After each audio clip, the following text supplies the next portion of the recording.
Okay, so it's finally here.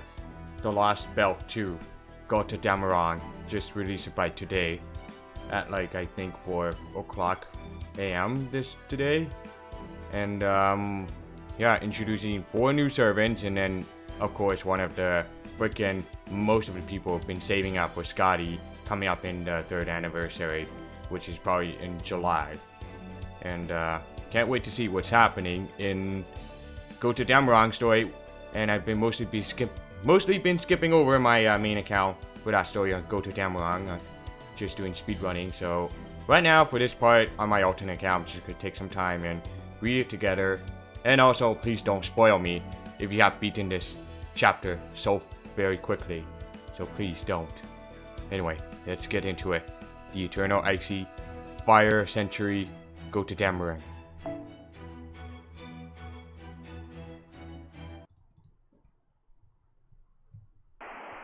I repeat, I am a mage from proper human history. Please come find me at the following coordinates. This is Baldanders, the Wandering Sea. Wandering Sea? Wandering Sea? The Wandering Sea? That's one of the 3 great organizations of the Magecraft world. There's the Clock Tower in London, the Atlas Institute in Egypt, and the oldest of them all, the Wandering Sea. It was located on an island from the Age of Gods, hidden in the northern oceans. Does this mean it still exists? Probably, maybe. Atmospheric analysis complete. Nitrogen, oxygen, argon, and carbon dioxide levels all green. The mana in the atmosphere is almost identical to levels in 21st century. I'm not picking up any harmful trace substances either. So we still have breathable air, even in this creepy, bleached world. Well, that means we can park the shadow border and go have a look for ourselves. What do you think, Sopros? Doesn't that sound intriguing? Stepping out into the world of sheer nothing in every direction? Ha ha ha ha! Of course it does! First we'll go out and get some fresh air, then we'll look for food. You still haven't told me what the Wandering Sea actually is.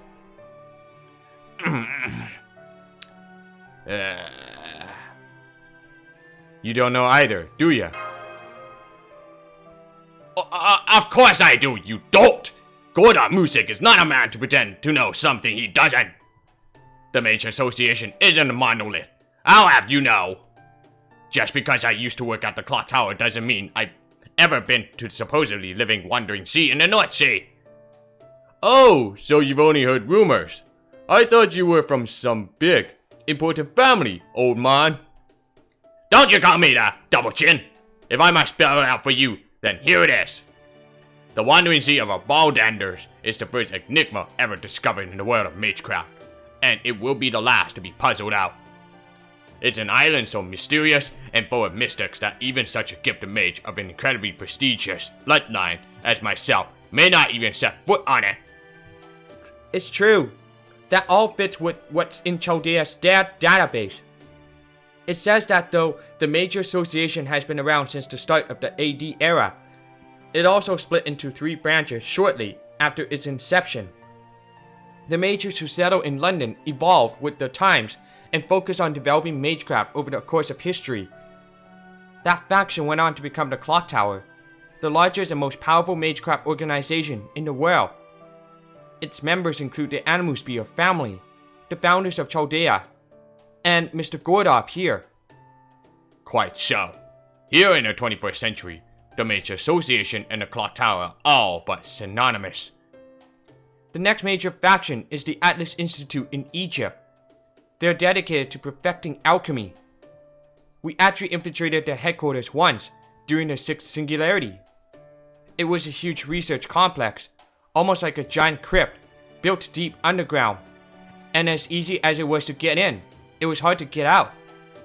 The Atlas Institute's ironclad rule is that the technology created there must never leave. But Chaldea's first director was granted an exemption, thanks to the Atlas contract. The technology he was able to take from the Atlas Institute enabled him to complete Chaldeas.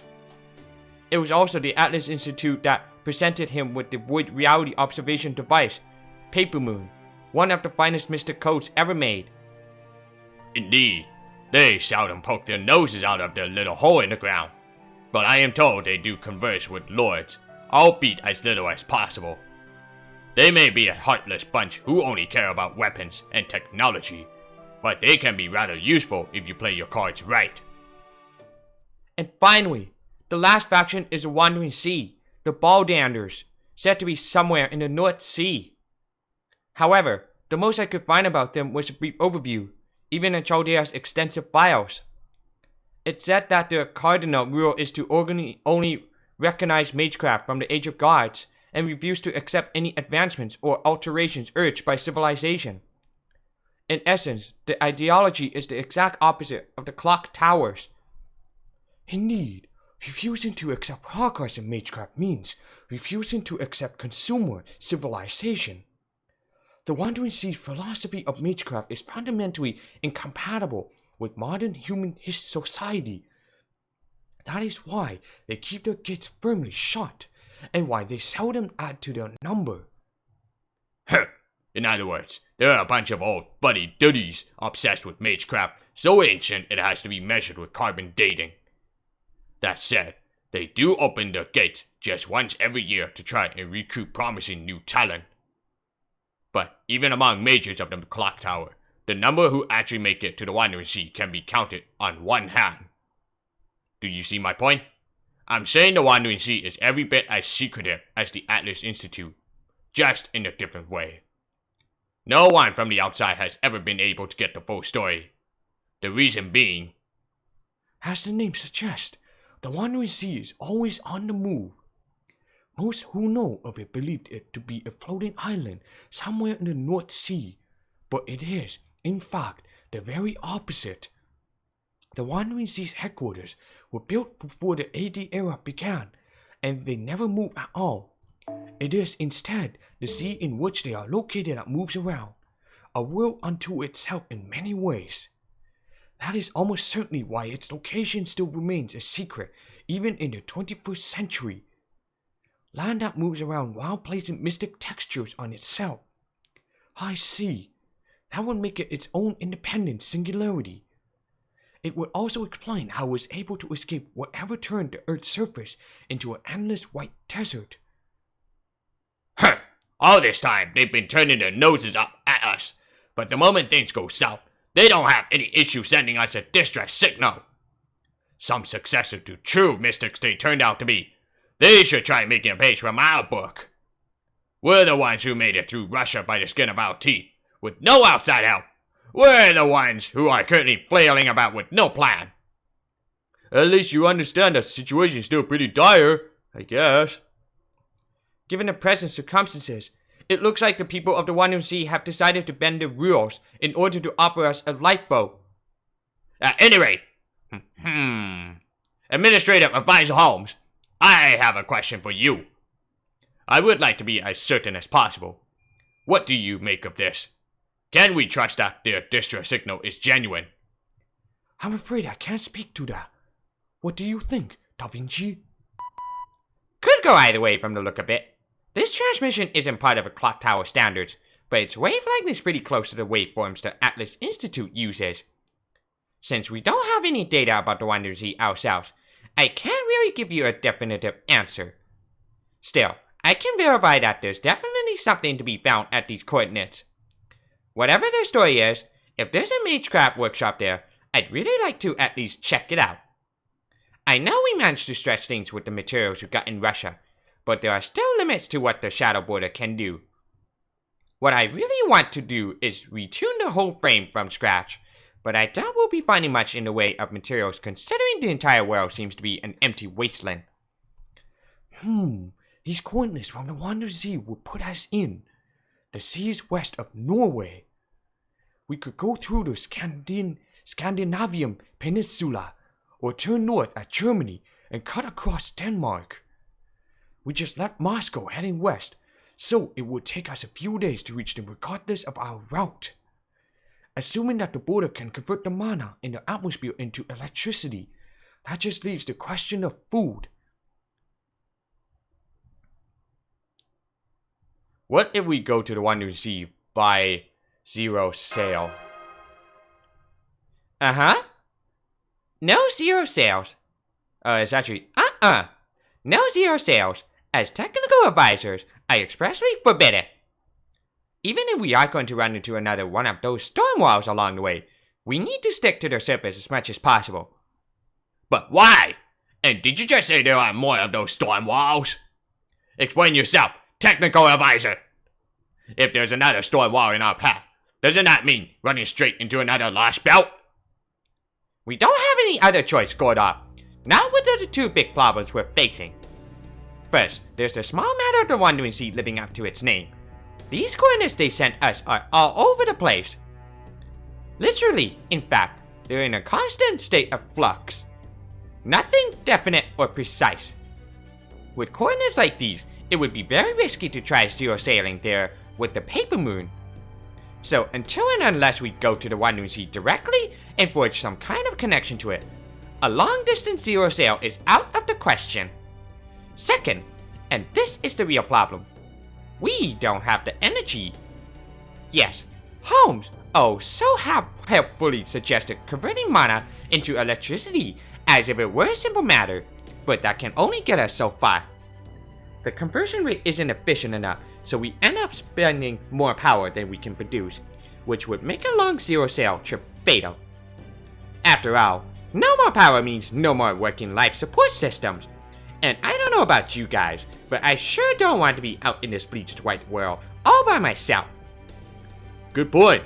The logic walls we have to put up in void space do us a lot of power. At our current energy levels, I don't think the border could last 2 hours there. And like Da Vinci said, we don't even have the exact coordinates we need. Grrr.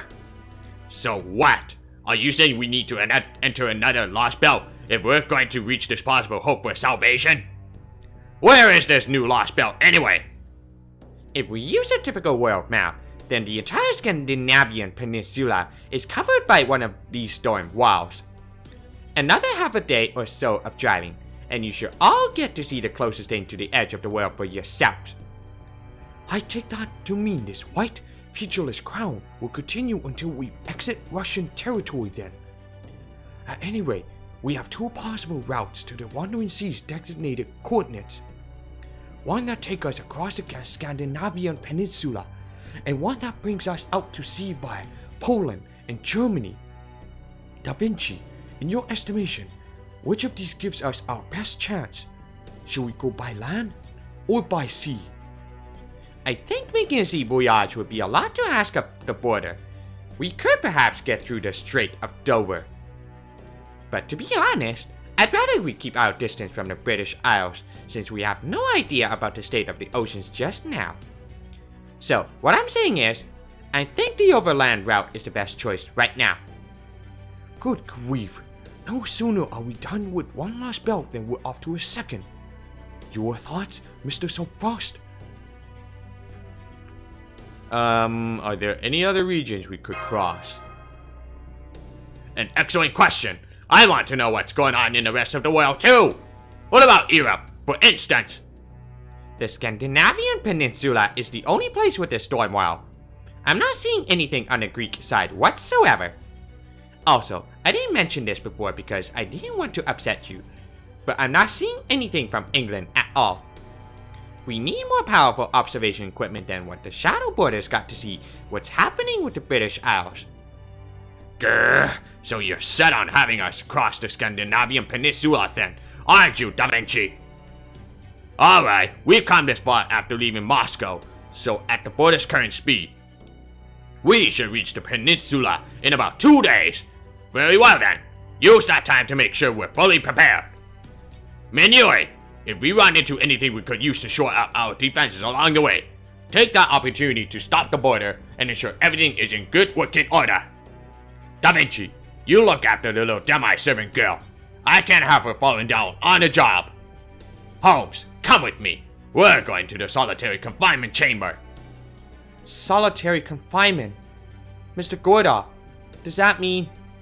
Of course, I'm going there to interrogate Kadok.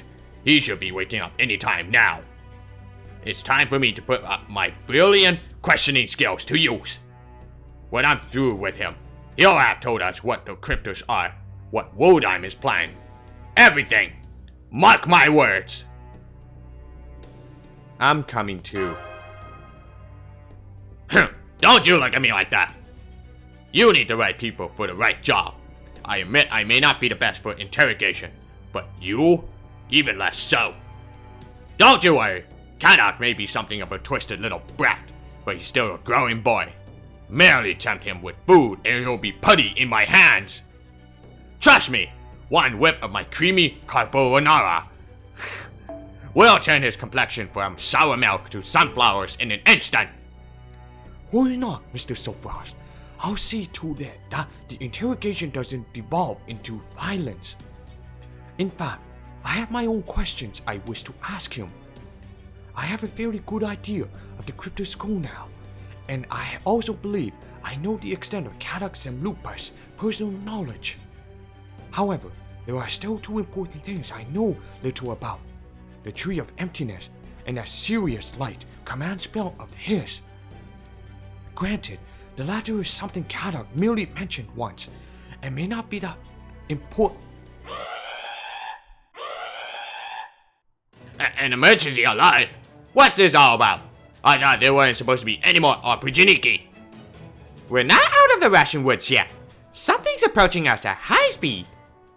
It's closing in our output site at over 90 kilometers per hour. Come on, Minuri.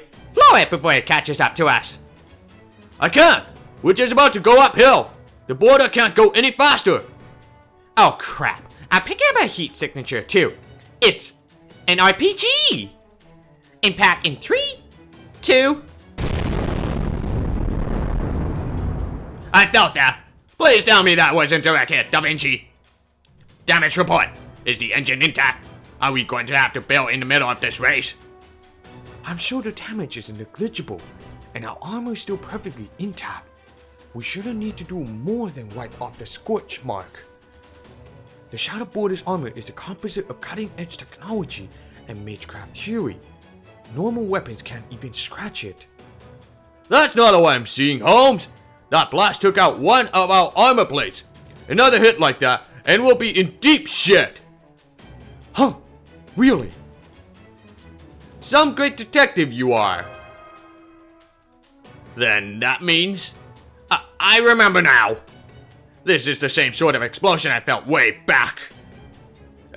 2 weeks ago, when I was just a hapless, albeit handsome, man being shot at with an anti-material rifle.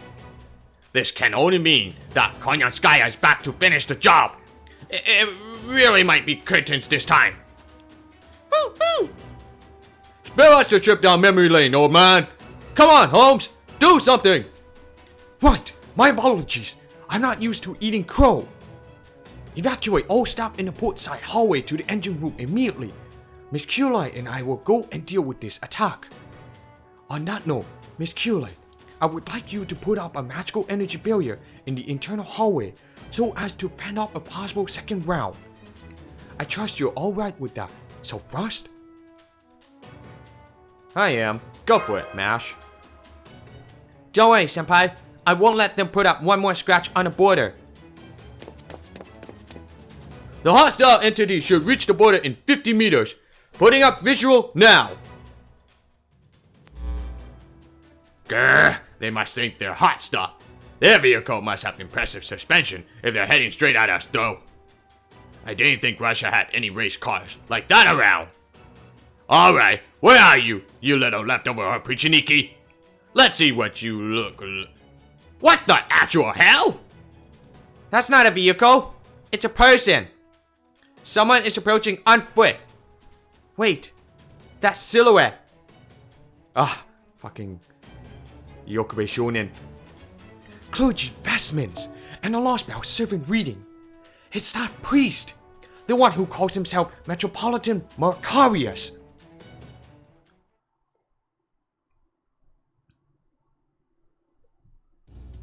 I woke up when I thought I heard a voice calling me. It was a cold, almost brittle kind of voice. Where am I? I guess this means I'm still alive. There's a dull ache in the back of my head when I got pistol whipped. He sure wasn't playing around. Goddamn cowboy. Shouldn't outlaws be cool and lay back and all that? This shaking. Am I in a vehicle? This must be the shadow border. I tried to assess the circumstances as best as I can in this dimly lit place. Looks like they took me prisoner. They bound my hands, but now I can move around freely. The anti-magecraft cuffs they must have used on me are lying in pieces on the floor. Did I break them unconsciously while I was out? No, I couldn't have. I know I'm not capable of that. Why are the cuffs so damn cold? Did something freeze them enough to turn them brittle? Or maybe it's her farewell gift to me. Ugh, that the thought it even entered my mind makes me sick. I don't have time to get all sentimental. Now that I failed, I don't have the right. Of course, that doesn't mean I'm going to waste this opportunity. If I'm gonna make a getaway.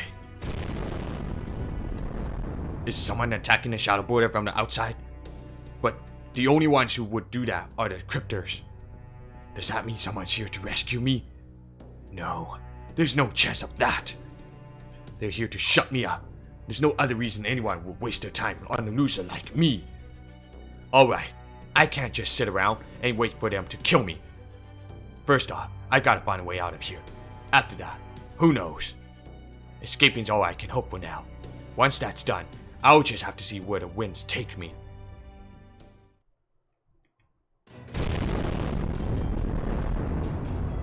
Damn it! There goes another one! What's the situation? Mash raised her shield just in time. That one barely did anything. Way to go, Mash! Boo, boo! The hostile servant is still in pursuit on the border's port side. Wait, is he about to fire again? How many rounds did he even bring with him? Grr, I just noticed the NFF services marking on that thing.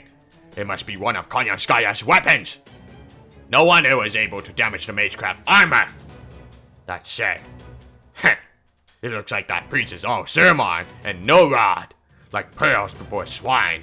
So do gold before music, I suppose. The only one who could properly handle a modern magecraft weapon like that is Konyanskaya herself. Wait, what? The hatch is open. Why is the hatch open? Koda, quick, check those internal surveillance cameras. I think someone opened the border's hatch and got outside. There's someone on the starboard ramp. What? That can't be right. You expect me to believe someone is hanging off the side like this is some kind of action move? Wait, that's Karak's Lupus. Just how many adventure crazy nuts are there around here? I thought there was something on us. The signal's headed toward the deck now. Grr, so he's trying to take advantage of the confusion to escape, eh? Come on, Soapfrost. We're taking that hatch and going up there too. Do not let Karak get away. I have a mountain of questions I still need to ask him. Right.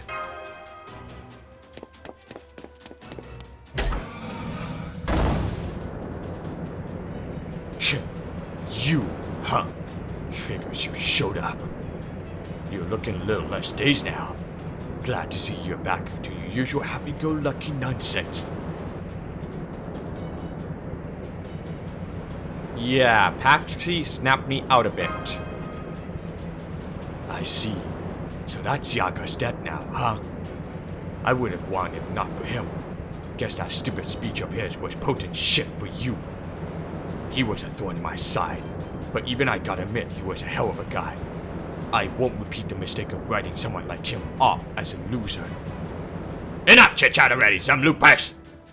Get back inside the border now, and I'll make sure you're treated fairly under international law. Trust me, you don't want to be stupid and go jumping off a moving vehicle like this. I can tell you from experience that you'll regret it. You'll end up dead and we'll have lost you. Show me that you're willing to help us, and I'd be willing to put in a good word for you with the association. You don't have to threaten me. I thought there might be a lifeboat or something out here, but there's nothing. Getting out of here was a huge pain in the ass, and it looks like it was all for nothing. Once I might have jumped off just to spite you, but now I've got a promise to keep. I can't go throwing my life away. You want to interrogate me, right? Fine, I'll tell you everything you want to know. That's a small price to pay for survival. At this point, I don't care what it takes to stay alive. Excellent! This makes my little insurance trip out here well worth it. Oh, fucking Kotomi Kirei. Turn around, you idiot! Kadok! Oof. Rasputin! You son of a... Why, if it isn't Gordov Musik, how nice to see you again. You too, Master of Chaldea. Allow me to offer my congratulations on successfully taking down Russia. Let go of him! Right now! I'm afraid I can't do that. I have my own concerns. You understand, of course. My job was to oversee Kadok Semlupa's role as a cryptor, and that role has come to an end. So I thought I would give him as merciful a send-off as possible. Grr, as if Da Vinci wasn't enough. Now he's gone and stabbed Kadok in the back too. As a gentleman, I'm honor bound to stop him, but my golf punch will never work on him. Damn it, where's Holmes when you need him? I thought he was always supposed to be 2 steps ahead. Not to worry, Director Gorda.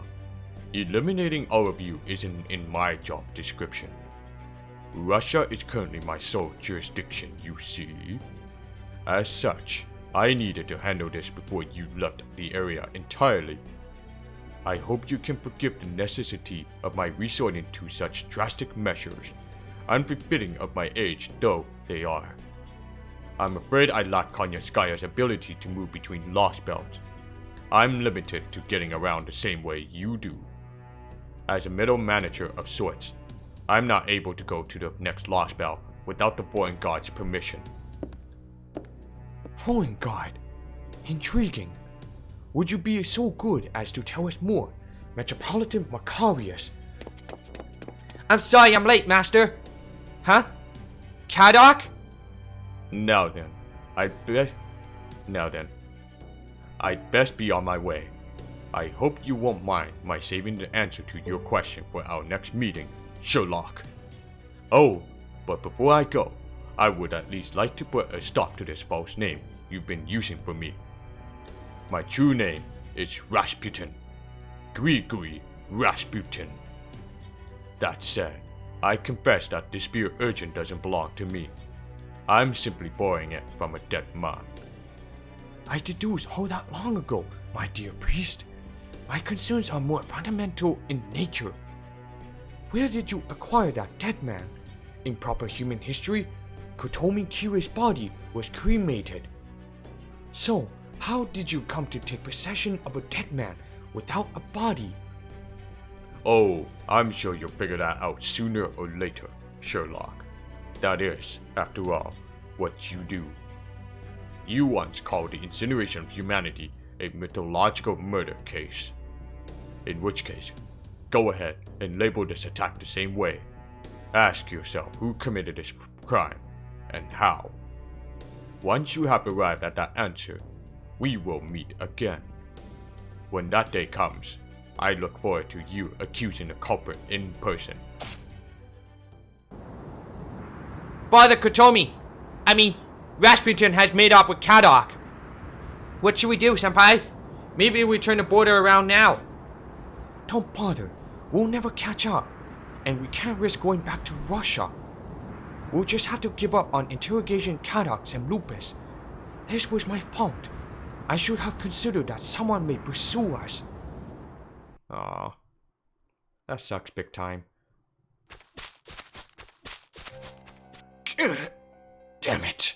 I can't believe I got knocked out again. Sneaking out on people and stabbing them is kind of your thing, huh? I think my heart actually stopped for a while back there. Indeed, it did. If it hadn't, do you really think Holmes would have let us escape so easily? No. If he had realized you were still alive, they would have come back to retrieve you. I couldn't let that happen. Not after Kustaria asked me to bring you back to Olympus. Is that so? Well, it doesn't matter either way. You wasted your time, Rasputin. Oh? Whether Chaldea kills me, or Wodan does it, I'll be just as dead. Now that I've failed, I don't belong with either of them. I'm just going to be an example to the other cryptors. What? What is it? If you got something to say, then spit it out. Father. Apologies. I was just thinking how much easier my job would be if Kustaria was that sort of person. At any rate, it's clear what's going to happen to you. You may have lost your right to run a Lostbelt, but you still have your serious light. That command spell belongs to our god. As long as you possess it, your life does not belong to you alone. You no longer have the option of throwing your life away, Chadok some lupus. Your fate is to have every last bit of your soul squeezed out of you until the day you die. Okay. Wow. Okay. Alright, I'll be right back. I'm gonna get something to drink.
Back. Intro point 2-2.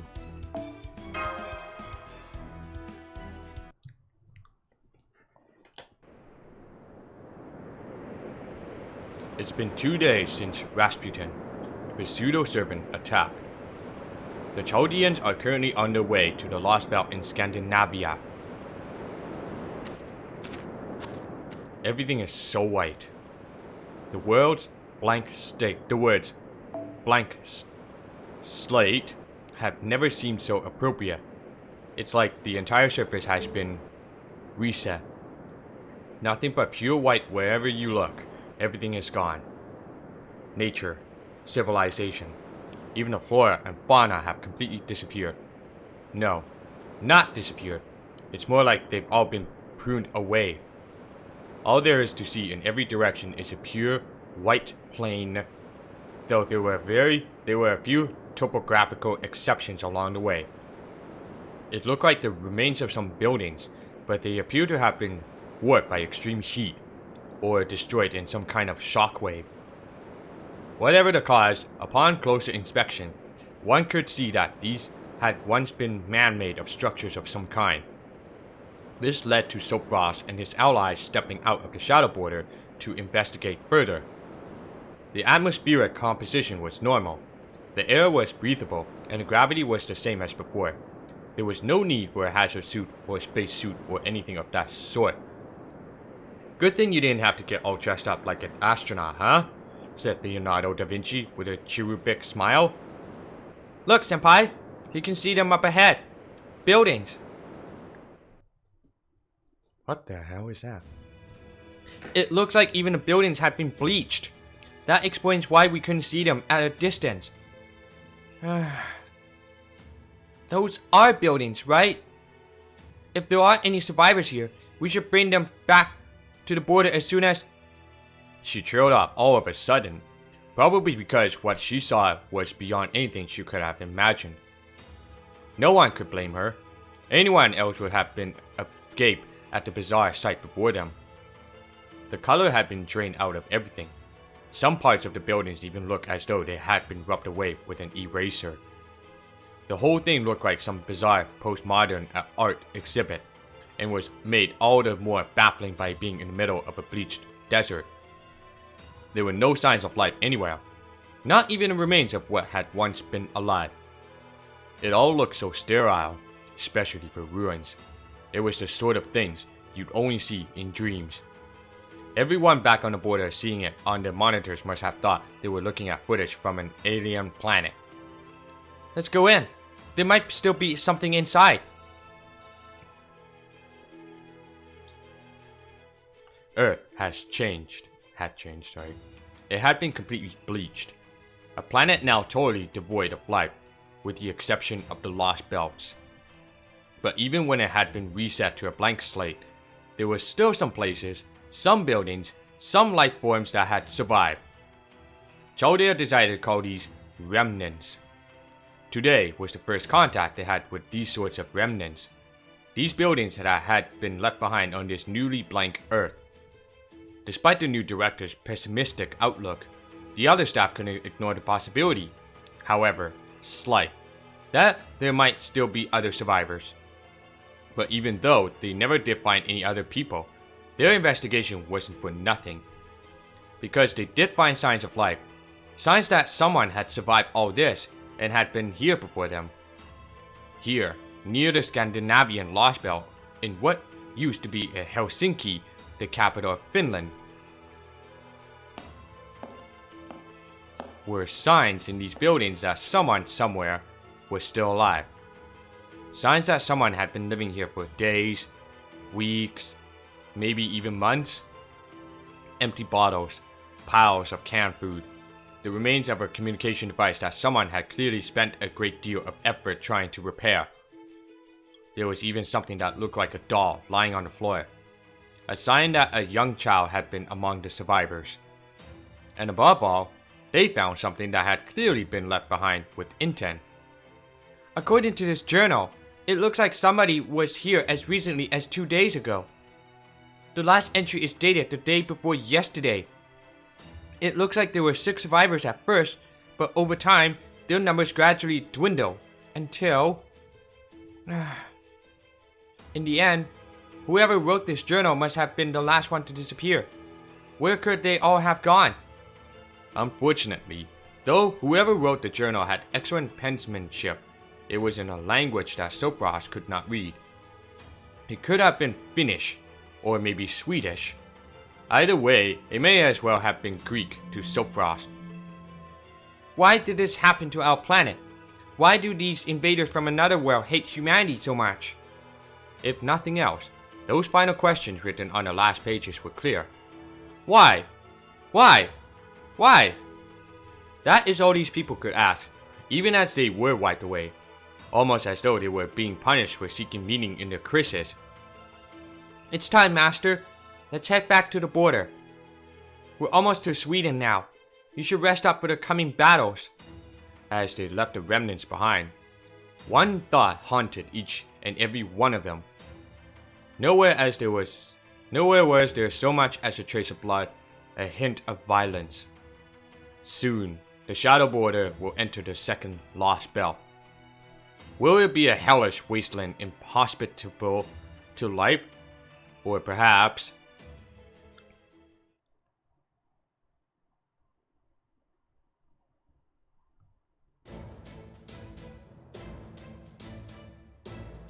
So, that's what those storm walls look like from the outside. Yup!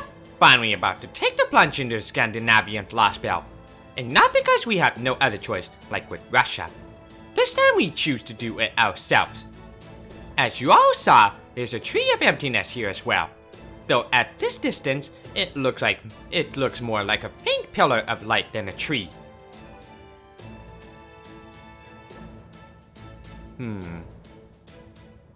Yes, quite so. We may not know what it's like on the inside, but we do know exactly what we need to do. This is a Lostbelt, a place carved out of a history different from our own. There is no telling what horrors may await us there. But once we cut down that tree of emptiness, then Gamma Bob, the Lostbelt will return to its original state, and the storm wall will disappear. Yup, but I think we should put this particular tree of emptiness investigation off until later. Our priority is to slip through Scandinavia and get to the Wandering Sea. Depending on what it's like in there, we might be able to just ignore the Lostbelt. If we're going to invade this place, we should do so after we improve our offensive options at the Wandering Sea. It won't do for Sulfras and Mash to be the only two ever risking their necks on the front lines. I just hope that transmission really was from the Wandering Sea. So, what now? I thought those storm walls were impenetrable. That we can penetrate using the shadow border's primary function. That storm is approximately 2 kilometers wide, so we will cross it by the zero sail. Huh? You mean we're going to dive back into void space? Come now! Surely I'm not the only one who was wildly uncomfortable seeing a soul leave his body, was I? I mean, is it just me? Or is looking down at your own body in third person a truly unsettling experience? You're just gonna have to deal, Gordov. You're kidding me. You mean you're completely fine with it? Doesn't it bother you, having a bird's eye view of your own life? Oh, of course it makes us all feel sick. But you're the commander now, yeah? So freaking suck it up, will you? Honestly, I've gotten used to it. I mean, a short hop through void space is nothing compared to a ray ship. Not that I ever ray shipped myself, of course. Now don't you start talking me back to me. Manue, ray ship, shmay ship. Clearly, the zero sail program that began under my new administration is a far more impressive achievement. Holmes, Da Vinci, prepare the shadow border for takeoff. Indeed, Gordov. I, for one, am truly inspired after your little speech. And well done on your part, Mr. Manue. That will be one less thing to worry about during our dive. Okay, places everyone. Time to strap in for today's out-of-body experience. The good news is, we're not going to dive as deeply as we did last time. We're just going to skim under the surface, so to speak, so that we stick to reality space-time and distance as closely as possible. We have to do it like that, since we don't have anything tying us to Scandinavia. It'll be like a split-second dive into a two-dimensional plane. Think of it like going scuba diving without an oxygen tank. We just need to hold our breath for a little bit while we make our way through the wall. All set, Soapfrost? You do know we'll be setting foot in another brand new world soon, right? I'm well aware. Got it. Okay then, let's go see what's on the other side of this wall. Expanding Void Reality Observation Device. Paper Moon. Destination, southern Sweden, near Norrköping. Okay. Expanding logic formula on Shadow's borders, external armor. Removing existence verification for reality space. For the future prediction, hypothetically prove mirror world playing in 20 seconds. Relaxing space-time friction decompression for 0.4 seconds. All systems are green. Void space may be a calm sea. But as always, don't forget to watch out for big waves. Shadow border, untethered from reality. Void space dive, zero sail, unfurl. Here we go.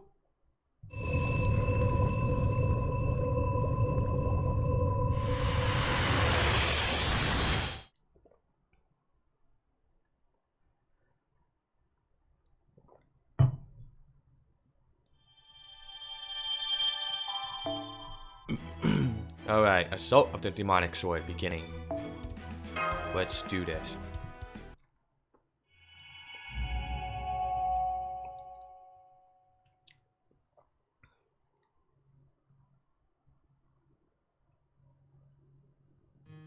I've always hated Sundays. Oh, Zopedia. Is it because I hate my father?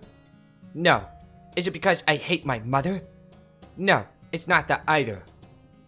When I was little, I wholeheartedly embraced their dreams for me. I really thought everything they talked about would come true. I didn't need to hate them.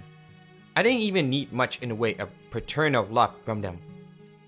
I believed that I would one day reach the sixth imaginary element, just as they wanted. I would be the one to make my family's long-held dream come true. I had gained the power I needed to accomplish that. But even so, I hated Sundays, detested them even. I loathed having to spend all day Sunday at home. The home I grew up in, with my parents. From the time I woke up until the time I went to bed, it felt as though that giant ceiling was crushing me to death. I don't hate my parents. I respect them. I'm proud of them. That much has never changed. So then, what did I hate about Sundays? End of the weekend, I guess. Report from the computer room. Report from the computer room. So far, this zero sail is looking just peachy. Just kick back and enjoy this little voyage through the sea of time. We've got 150 kilometers to cross. At our current reduced speed, I think it should take us about an hour or so. Uh-oh, somebody's not happy about this trip. What happened to all that bluster you were spouting just a little while ago? I know this is only our second voyage, but you should be used to this by now. Am I wrong, Gordon? Huh? Oh, yes. Did you need something? Technical advisor? Is it tea time already? Something you're worried about, Commander? Huh, of course not. I wouldn't waste time on foolish and sentiment. I thought I would feel better after we defeated a servant who destroyed Chaldea, but I don't. At all. My poor four flush. They were the finest private army I ever had. They may have been a bunch of thugs and hoodlums, but they did their job damn well. After this whole mess is sorted out, I'll need to pay out their life insurance. Once I can scrape together more than a penny to my name, of course. That said, this way of getting around really is beyond the pale. I'm a man of the land, not the sea. Not that I'd hesitate to board a submarine to save humanity, of course. But this? I may be better about seasickness now, but I don't think I'll ever get used to this zero sail nonsense. So you still feel bad even though you're not seasick? Are you claustrophobic or something? No, I'm not claustrophobic. claustrophobic. I mean, that I don't care for this voice-based business. It's not something I'm just going to get used to it. Let me be clear. Getting used to danger means losing sight of security.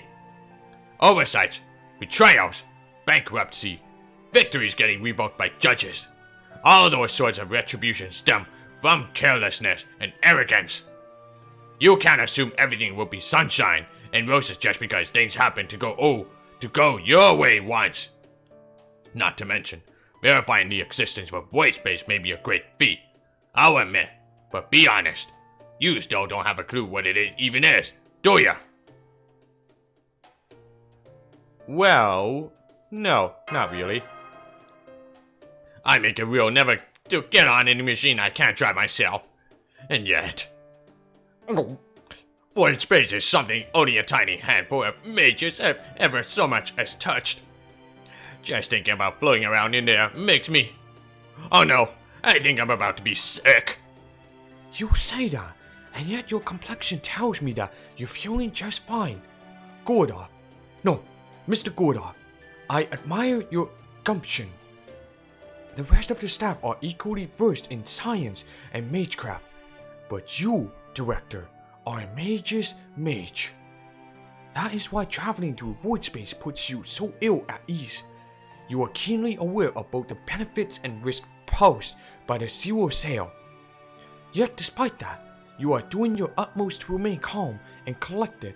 That is truly keeping a stiff upper lip, as they say. Commendable. You must have hit rock bottom quite a few times in your life. Perhaps you are accustomed to being in dire predicaments at this point. I'm accustomed to nothing of the sort. I have never once crossed the finish line in last place. I'll have you know.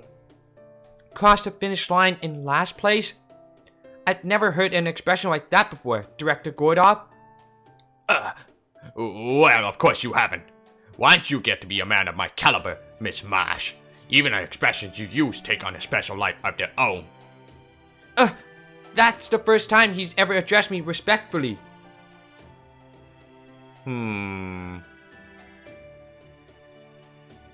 That's Holmes' way of complimenting you, Director. I think so too. Mr. Holmes only ever speaks about what he is certain of. After all... Haha, you got that right. That's a hell of a nice way to put it, Mash. Oh, I see. So, that's what that was about?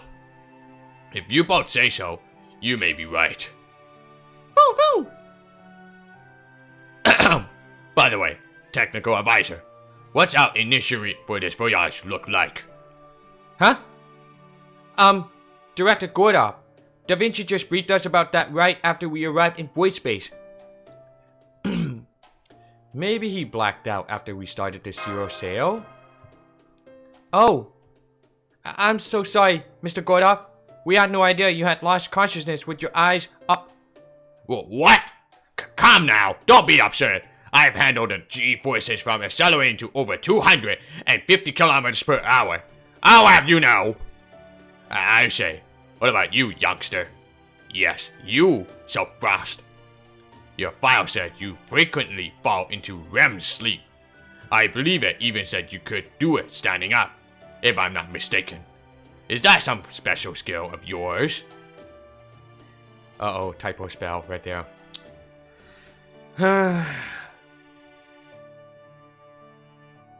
I mean, here comes that complaining comments on that Twitter feeds and stuff, saying that, localization team, you fucked up right there. But that's okay, that happens, like, it's not that easy to decrypt the messages from translation from Japanese to English. It's like, it takes a lot of hard working to do translation to get it right. Anyway, let's not waste time. That's right. We call it the Soapfrost Rem. Huh? No way. I was just kidding about the skill part. Are you people? Alright. At any rate, it seems you doze off just as easy as I do. Do you remember what the briefing was about? Perhaps now would be a good time to review all that you know while we are at it. Yes, that's a good point. I'm sorry. Oh, but as for Senpai, I think he went off to have lunch with Bo after we left on the zero sale. Ha ha ha! You heard the man, Da Vinci. Would you be so kind as to summarize our current situation for him? Sure, if that's what he wants. Okay, let's go over our immediate itinerary again. Okay.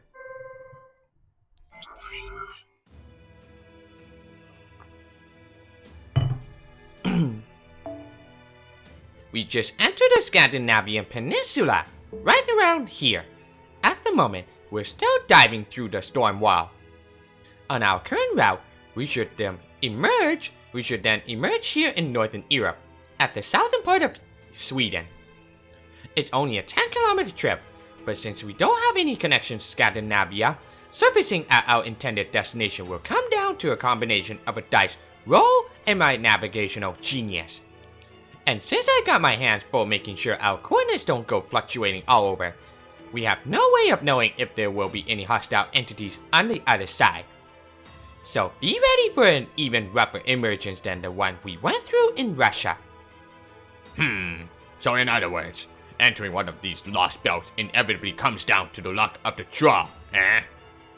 Just to make doubly sure, is there any way we could ignore the Scandinavian lost belt and head straight to the North Sea?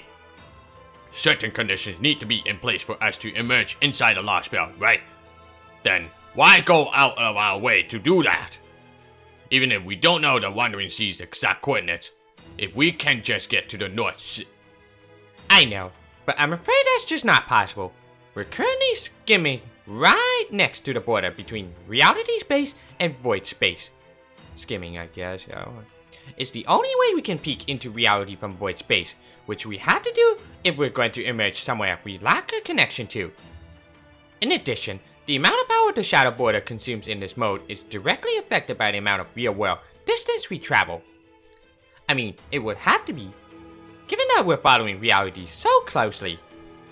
And our current power levels, there's no way the border can zero sail more than 300 kilometers near the mirror world plane.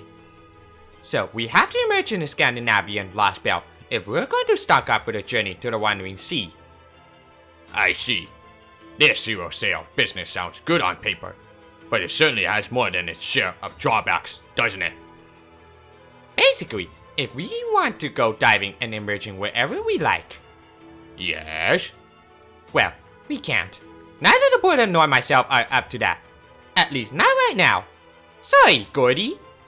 Grr. Sorry and sixpence won't even get you a decent cup of tea these days. Fine, you're saying you want a real lab with full facilities, right? Once we make our way through Scandinavia and meet up with the Wandering Sea, then things should improve at least a little, yes? You got it. I'm glad you're such a quick study. So as I was saying earlier, just kick back and enjoy the last bit of our voyage. We're currently off from real world time by about 10 days. We'll emerge from void space as soon as we're through the storm wall. So it's just like what happened in Russia. Then that would mean one of those enormous trees really is here in Scandinavia, too. Indeed, we could see it for ourselves before we began our journey through the storm wall. If we just so happen to emerge near the Tree of Emptiness, we will need to choose between leaving Scandinavia behind, or investigating the tree. Regardless, we'll no doubt need to make our way across a considerable bit of land once we reach the inside of this lost belt. I encourage you all to remain calm and in control so that we may better react to whatever awaits us. I wonder if this lost belt will be anything like Russia's. Although, when the Russian Tree of Emptiness came crashing down, it did so in a rather indecipherable. What was that? Is something coming towards us? Something pinging our army. Fuck. Something pinging our army directional sonar. What the? There's something with a fixed wavelength moving around? Something with a fixed wavelength? Do you mean there's something else here besides the shadow border? Wait, what? Hold on. Hold on. You mean to tell me there's something alive out there? In void space? Boo boo! Indeed, Under normal circumstances, nothing could possibly exist in void space, unless it were itself composed of void. There are exceptions, though. Namely, the all-terrain void transporter, Shadowboarder, its crew, and a paper moon. And that can only mean There's someone or something else that can travel in via zero sail? if there were, it would require technologies that surpasses Atlas. I wish I could say that were entirely impossible, but we can't rule it out. Da Vinci, are you seeing anything on your end? Your eyes should be a good deal sharper than ours. I'm sorry, but I've got my hands full keeping track of the real world's terrain. I can't spare any cameras to see what might be near us. Oh, but I have noticed one thing that's strange. The Shadows board has been running really smoothly for a while now. So there's definitely something out there in our vicinity. I just couldn't tell you what it is. There's extra space right there. That goes to second error right there. Move on. The board has also got Magecraft and Spirit radars in addition to sonar, but they're not turning anything up either. Since I can't imagine there could be anything living in void space, I'm guessing it's using soliton like wave conduction, but We. Director Gordoff? We're under attack! Oh, who was it that was saying the old man has gotten used to this stuff? It must be some sort of monster or servant with the ability to zero sail. They could be anywhere. Yes, that's a distinct possibility. Rasputin mentioned something about those lines, something along those lines too. As I recall, he said that while we was unable to freely move between Lostbelt, Konyaskaya could do so. It's difficult to imagine she employs the same method that we do, but she may well have her own means of crossing dimensions. There, you see? You all saw Ivan the Terrible for yourself. These Lostbelts are obviously full of monsters. It wouldn't surprise me at all if one of them was a rider with just that sort of skill. Do you even hear yourself? This is void space. This whole dimension shouldn't even exist. There's no way there could be anything here besides the border. A creature or heroic spirit with the ability to conduct a zero sail. I know Miss Miyamoto wanders between parallel worlds, but only in that she tumbles from one to another. She's only a drifter who keeps falling through realities because all other possibilities have abandoned her. There is no being in all of reality space besides us who can freely travel between dimensions. That, at least, was what Atlas Institute Trismegistus said as of 2018. Still, it's not something we can rule out entirely. That we are here ourselves means it must be possible for someone else to be here, to be as well. Couldn't you have kept that to yourself, Holmes? You're just gonna work the old man up even more. Huh? Did it just get even closer? Please calm down, Director. I know this may not help put your mind at ease, but I think I sense something. Something close.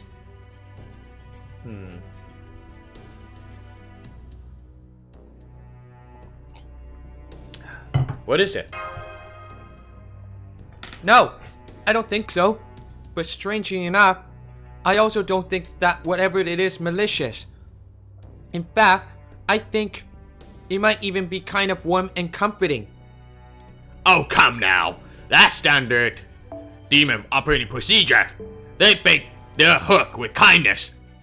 Well, I'm not falling for it. I'm going to listen to my own instincts. Listen up, all of you. I have no desire to become an adventure-crazed nut like the rest of you. But even I can see that making an emergency exit out of void space is our best option here. Therefore, as the director of Chaldea, I am ordering the Shadow Border to make an immediate emergency exit into reality space. An emergency exit? I want to take Mash's side here, but I have to admit Gordoff has a point. One thing's for sure, there's something out there that even I can't see. We shouldn't take that lightly. So, my vote is for the emergency exit. And as luck would have it, we're very close to the end of the storm wall. That said, there's one thing I want to go over first. We've already crossed the border. We're currently in what used to be southern Sweden, somewhere inside our Scandinavian Lostbelt. But when we emerge, the risk will be even greater than they were back in Russia. Cutting out the future predictions in order to force our way back to reality could result in the entire shadow border coming apart. And it's not just a border. All of you could end up seriously hurt as well. If yourselves from 10 days ago happen to overlap with yourselves from now, just having your bodies catch up with their own regulatory functions will be enough to make you vomit. Are you okay if that ends up happening? Of course, as this vehicle central processing unit, I'll be doing my best to avoid that. Of course. At this point, a little nauseous is nothing. Just get us the hell out of here, Da Vinci. I don't want to spend another second with this unknown. Think if I can help it. I'm responsible for all of your lives here. As such, I refuse to continue a voyage in such close proximity to an unknown entity. Get the shadow border to service right now. Don't make me repeat myself again. Just hurry. Alrighty, if you're ready to face the music, I'll do my best to make sure it's a pleasant tune. Manuel, I'm going to switch over to manual. We don't want the safety functions putting on the brakes on autopilot. Are you serious? Doesn't that completely go against the manufacturer's recommendation? Initiating high-speed calculations. Preparing to emerge in... Oh. An emergency alert. Everyone, strap in. Take deep breaths while you still can. Don't worry about that, Ally. We're just putting a little more strain on the hull than it's designed for. Isn't that incredibly dangerous? Da Vinci knows what she's doing. Right. You're right. I believe in her, Senpai. Phew! I really didn't want to resort to this, since it gives me a bad fever. This new, smaller body just isn't as resilient as my old one. I'll do whatever I can to help. Patch me in to the console, if you would. I'll help too. Thank you. I'm afraid I am relegated to learning by observation myself, but the more hands the better. If only Mr. Babbage were here to assist us. I hear you, but I'm afraid this be an urgent briefcase alone just isn't enough to summon him outside of short battles. We'll just have to make do. Man, wouldn't it be great if another salary dropped into our laps right now? Like say... now! Damn, it didn't work.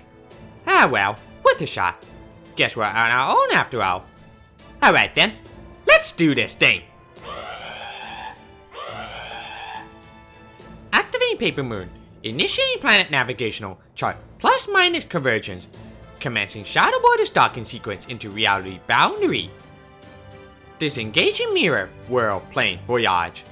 Through, though their stratum may dissolve, I continue to exist. Reapplying time flow attraction from reality space. 0.4 second difference between target coordinates and current recognition confirmed. That's well within tolerances, so we are good to go! Emerging from void space, 30 seconds until arrival at reality space. Zero sail complete. Emerging into reality space.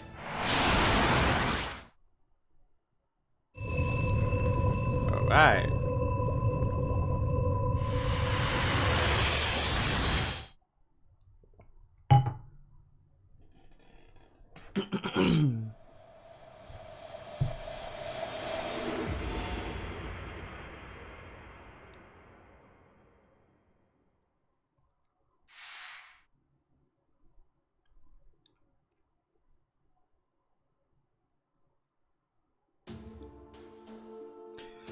Okay, landing point.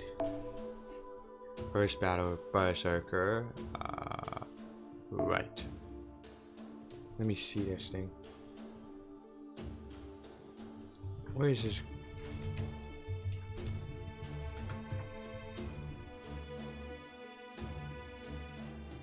This is like Germany. Götterdämmerung.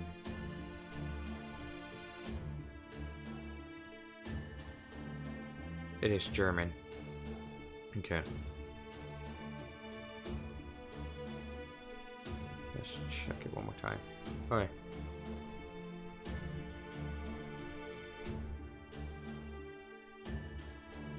Sorry. Okay.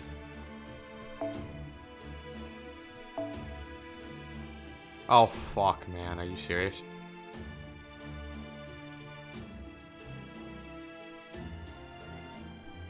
Yes, whatever. Guess I'm gonna bring that Tomo Goes in with a DPS.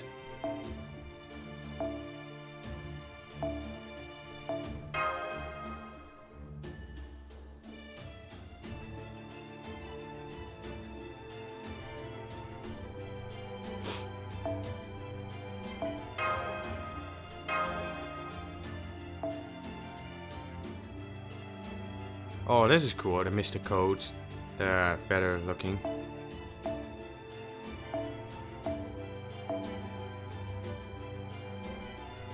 Probably gonna use this one.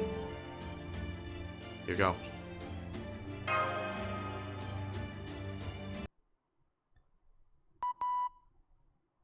The Ortonox exoskeleton is operating within expected parameters. Internal pressure regulation, combustion, and weaponry are all good to go. Armor shielder is clear to deploy. Well, feeling up to this? MASH? Yes, all of my readings and transformations are working well. Although... What's that? I thought you'd be ejecting me again, but this chamber and model both seem very different. Well, sure. Last time we were sending you into the thick of an ongoing battle, but this time we're just having you check out our surroundings. Besides, Master's coming along with you, and we can't go shooting you both out, can we? Right. Good point. I forgot Senpai will be joining me. Alright, let's try this again. Are you all set? Yes. Armored shielder, ready to deploy. You got it. Shadow Border, open the hatch. We are go for our recon mission.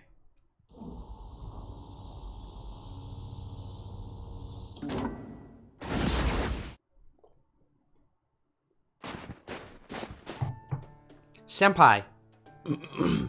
How you feeling, Mash? Don't worry, I'm feeling fine. And the Ortonox is in great shape too. Ortonox, I think that's what it says. Da Vinci really is a genius. Even after all that intense fighting we did in Russia, it's still in perfect working order.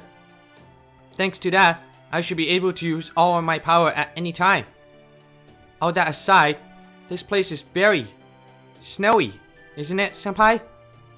It's 3 degrees Celsius, but the wind isn't cold at all, and the air feels crisp and clean.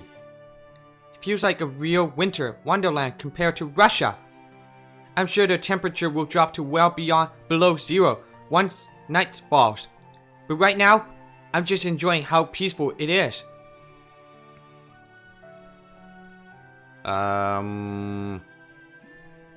Same. This place would get a lot of tourists if it existed in our history. I agree. I was just thinking the same thing. We still don't know exactly what this Lostbelt is like, but at least this place seems quite peaceful.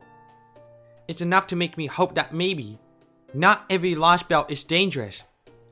But this really isn't a time to wax philosophical. Let's get started, Master. Just make sure to stay close to the border. The border is recharging for what now, while it stays camouflaged in the snow. Da Vinci said it would take about 3 hours for it to charge up completely. So let's do our best to explore as much as we can in that time.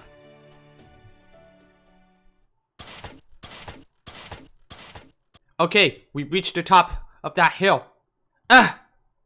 It's nothing but snowy fields as far as I can see. And then there's... Senpai, look! Ooh. Very snowy. Look at that. It's a white mountain range stretching on forever. And I think they're made of ice and snow. There's some sort of blue haze to the north, about halfway along the range. Wait, is that? The mountains are burning? Yes, there's fire burning in the parts without trees. I can't see such a thing happening naturally, so it must be some sort of magecraft at work. So that's what this Lostbelt is. A world of mountains, white ice, and blue flame. And then there's the sun.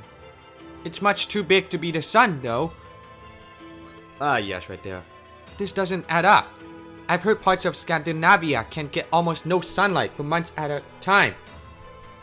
But I've never seen anything about the sun being this size. I doubt any such records even exist. The sun, huh?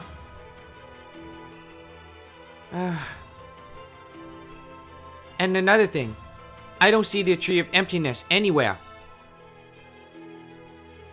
Huh? It was clearly visible from outside the Lostbelt. I can't imagine it was suddenly wiped from existence, so maybe it's been hidden with magecraft? Well done on the reconnaissance, you two.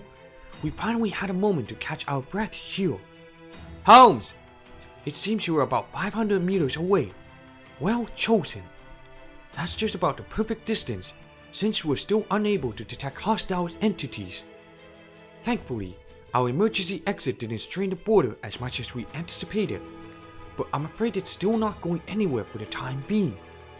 Still, we cannot afford to waste any time, which is of course why we sent the pair of you out to investigate. A land of fire and ice, It seems that this Lostbelt will present its own challenges, as I feared.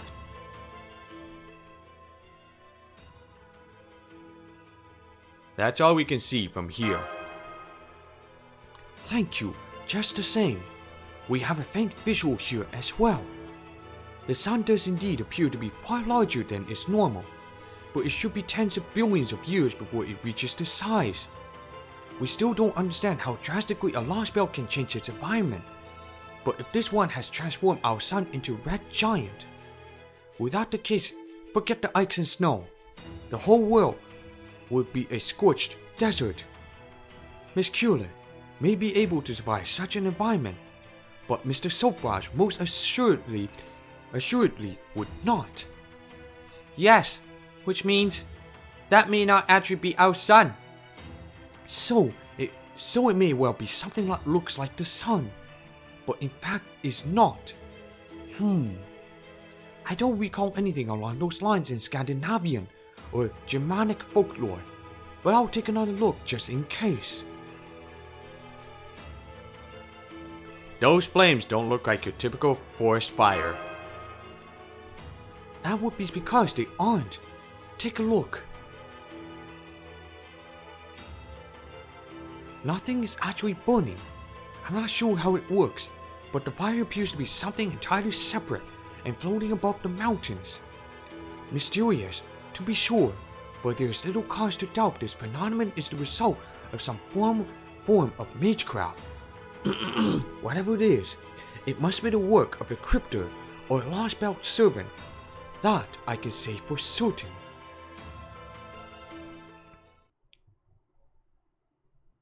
What could assuming it's a Lostbelt servant? Mr. Holmes really hit the nail on the head, senpai. Well, of course he did.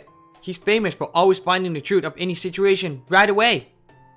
And of course, for captivating readers with his brilliant and elegant deductions. Thank you, Miss Kueller. Though I must admit it is a touch embarrassing to be so effusively praised for the novelizations of my cases. But perhaps that's not so bad every once in a while. I am not usually one to skip right to the conclusion, but yes, I am quite certain that the one who created those flames is... What is it? Do calm yourself, foe. Foe, what is it? Is something wrong?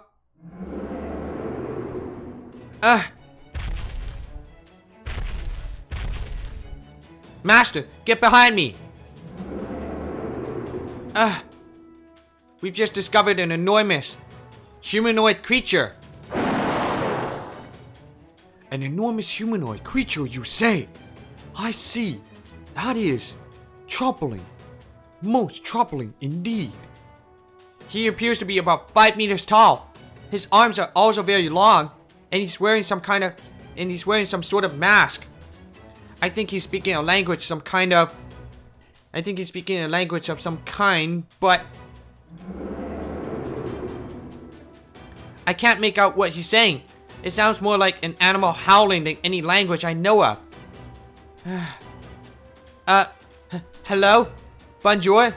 Guten Tag? Ni hao? Konnichiwa? Come on. That's funny. Guten Tag? Ni hao? Konnichiwa? Please listen to me. We are not your enemy. We don't mean you any harm. We are... It's no use, Mash. Master, I'm afraid he's coming right for us. He's about to attack. I'll back you up. Understood. Moving to intercept the hostile. First battle. Oh boy, this is faster loading screen right there. Woo! Let's see how long this one is, since the new game engine update just came out today. Or for now. It's much faster than the old version. I love it. Jolton. 慌てない慌てない呪文噛むからねつまんない連中だなこっからこういうのどうだつまんない連中だな他にやることないこの辺りいじった方がいいんじゃないか君の道行きを信じようさあ行きなさいしなかさ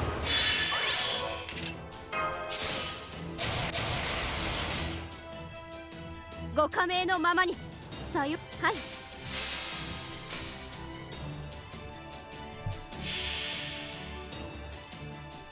召喚ゼオン菩薩私に力を朝日の輝きをオンアロリキャスターだせい燃えろ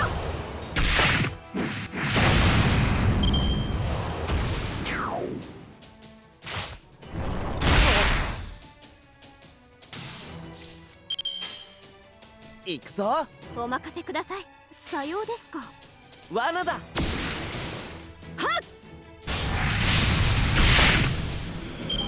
懐かしき戦場の匂い Damn, love that. Good shit, Tomo. Oh my god, so much faster and smoother.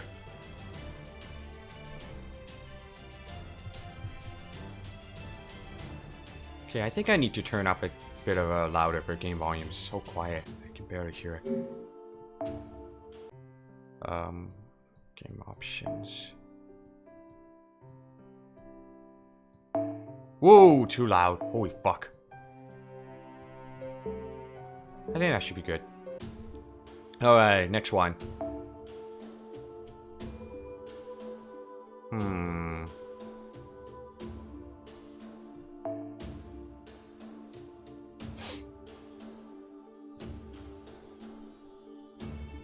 Let's see.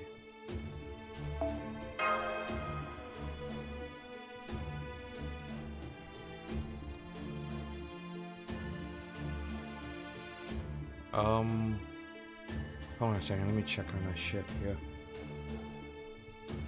Oh. Okay then. I'm just gonna pick the fucking waiver. Same shit.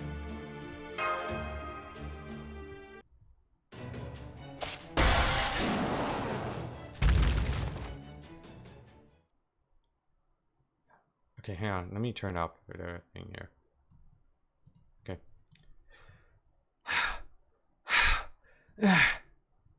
The battle is over. We've neutralized the threat. Why don't we head back to the border? Thank you for your concern, Master. But I'm alright. The sudden attack just had me a little out of breath is all. It's nothing to worry about. All my vital signs are fine. I'm still good to go.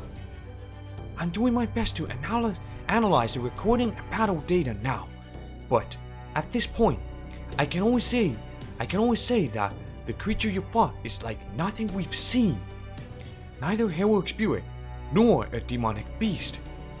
He was simply an enormous humanoid creature native to Scandinavia, one that could not possibly exist in the 21st century. A giant. As in mythical giants? Correct. I'm pleased you're already familiar with them. I read that a number of powerful giants used to live in Scandinavia. Of course, this was all a long time ago. In the modern era, there have barely been any giant sightings in Sweden, Denmark, or Norway. I believe most of them were during the Age of Gods, back when the old mystics still existed. I'm sure there are some exceptions, but even so, to encounter one out of nowhere like this. Both Gordon and Mr. Manure are in something of a tizzy about this impossible encounter, but yes, in the year 2020, giants have long since ceased to exist. And yet, you obviously just met one, albeit one that tried to kill you even after you attempted to communicate with him. But still, I caught a glimpse of his eyes behind the mask and he seemed consumed by bloodlust. So, in this version of Scandinavia, creatures from the Age of Gods still live. That is most troubling. I had considered the possibility, but I didn't think it would prove to be true so soon. Damn you, cryptors! Damn you for throwing something like this at us in only the second Lostbelt! Have you no sense of restraint? That said, we are far from completely helpless, Miss Culin, Mr. Soapfrost. To begin, I've updated our database with everything I could determine about this creature. We were unable to detect it from the border because Chaldea has no information about ancient giants. Furthermore, I also learned something rather unexpected about the ice and snow surrounding us. What about them? They are imbued with a faint magical energy. The trace is so minute that only an expert mage will even be able to detect it at all. This small amount of magical energy created enough interference in our equipment that we were unable to detect the giant's approach. Da Vinci is still quite upset about it. She says being plugged into function as a bio unit dulls her senses. Nonetheless, I'll do my best to update our data immediately. I'm also sending an update for the Ortinax firmware. Right, confirming update now. Master, I'm picking up new hostiles in our periphery. There's at least several ice beasts traveling alongside another giant. We need to get out before we're surrounded. Understood. I can see them up ahead. Master, time to fight then.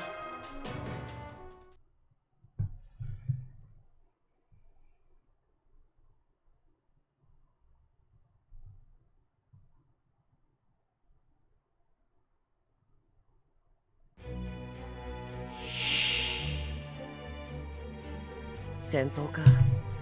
なるべく避けたいところだけど仕方ないな。あ、いいとも。はい。無駄だ。そうです。そう。いい？あ。そうです。どう？罠だ。Got one. Fuck you.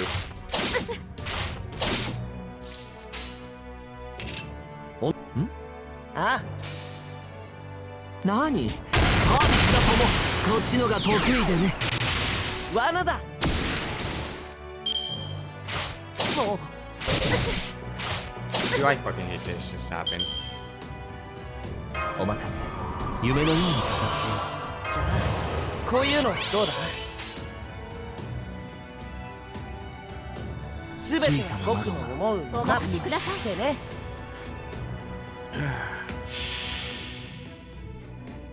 これぞ大軍師の究極陣地。 Well, that works out.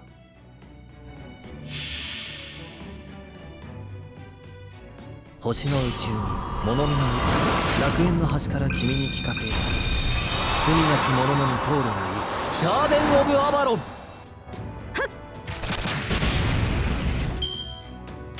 There's still more. お任せください。いいとも行くぞ。何サービスだとも。 Okay.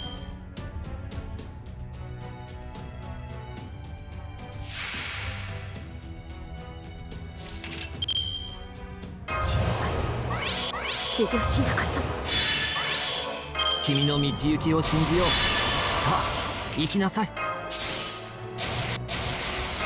つまんない連中だな。他にやることないの？ご加盟のままに。よし。さようですか。召喚ゼオン菩薩、私に力を。朝日の輝きを。オンアロリキャスターだ。 無駄だ。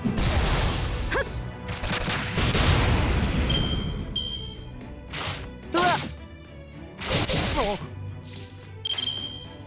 よし。はい、お任せください。無駄だ。はっ。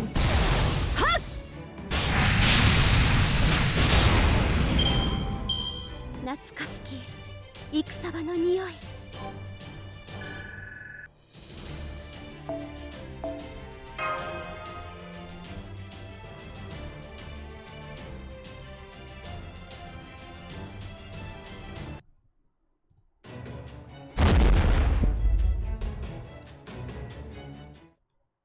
That should wrap things up for now. We defeated another giant and several ice beasts. I no longer detect any hostiles or magical energy signals in our vicinity. Ah, wait. You're right, Mr. Holmes. I can sense faint magical energy around us, coming from the snow. Maybe it's a Lostbelt servant that can control snow? I'm not sure, but that certainly seems possible. Let's hash that stuff out later, you two. For now, you should hurry back to the border. Holmes, from now on, maybe start waiting until people are in a safe location before you start with your long-winded explanations. There's no guarantee there aren't other giants still lying in wait out there. Both of you, get your butts back here. And be careful. Anyway, great job collecting all this data right after we emerged. This should be a big help.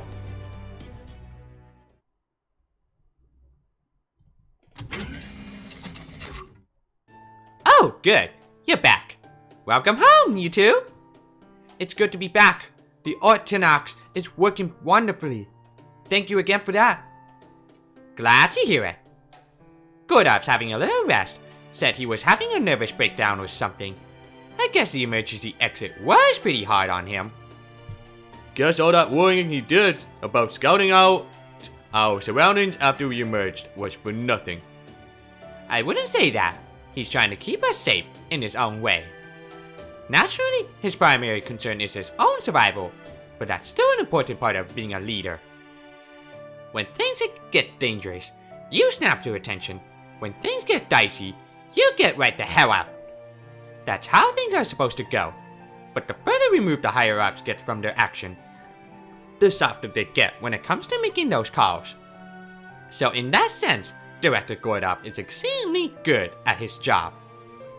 I'm not sure why, but he seems to treat any danger his field operatives are in danger in as danger to his own life. I wonder what's that all about. Maybe he had a really strict tutor growing up or something? You know, like someone teaching him to think about war from the perspective of the people he's sending out onto the battlefield? Oh yeah, I see what you mean. That would definitely explain some things. Now that you mention it, he always looked like he was in a lot of pain whenever Silfrost was in a tight spot back in Russia. Talk about empathy. No wonder he was always kicking up such a fuss. Anyway, make sure you write up the recon findings in a nice report template when you hand it off to him. If you don't mind, that ought to be more than enough to keep old Gordy in the loop. On a different note, you guys really had a rough time out there, didn't you? Yes, we did. Giants are beings from the Age of Gods. Not even mages have seen more than the occasional fossil of them. Any survivors in areas where mystics were still in full forces were probably seen as threats and taken out by the heroes of their respective ages. They're certainly not something you run into every day. I mean, you guys didn't see hide nor hair of them in any of the 7 eras you race shifted to, right?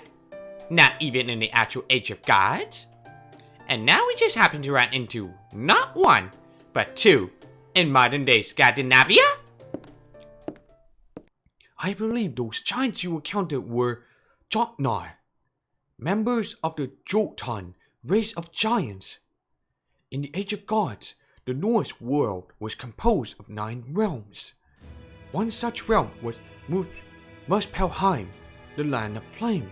Another was Niflheim, the land of ice, through which an icy river of poison flowed.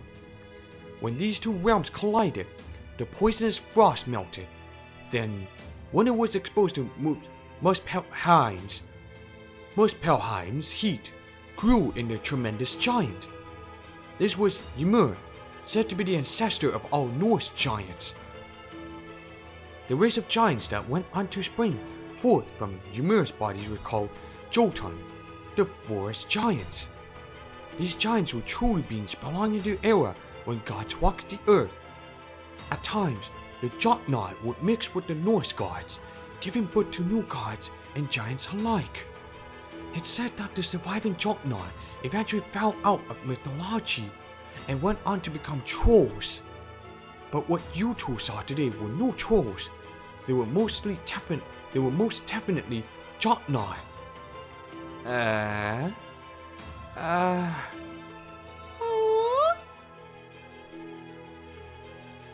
You sure sound certain. Haha, well, I am Sherlock Holmes, you realize.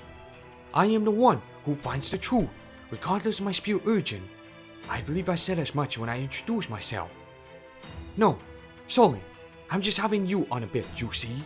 You see, the paper moon is not the only thing I picked up while I was visiting the Atlas Institute. Try Hermes. Precisely.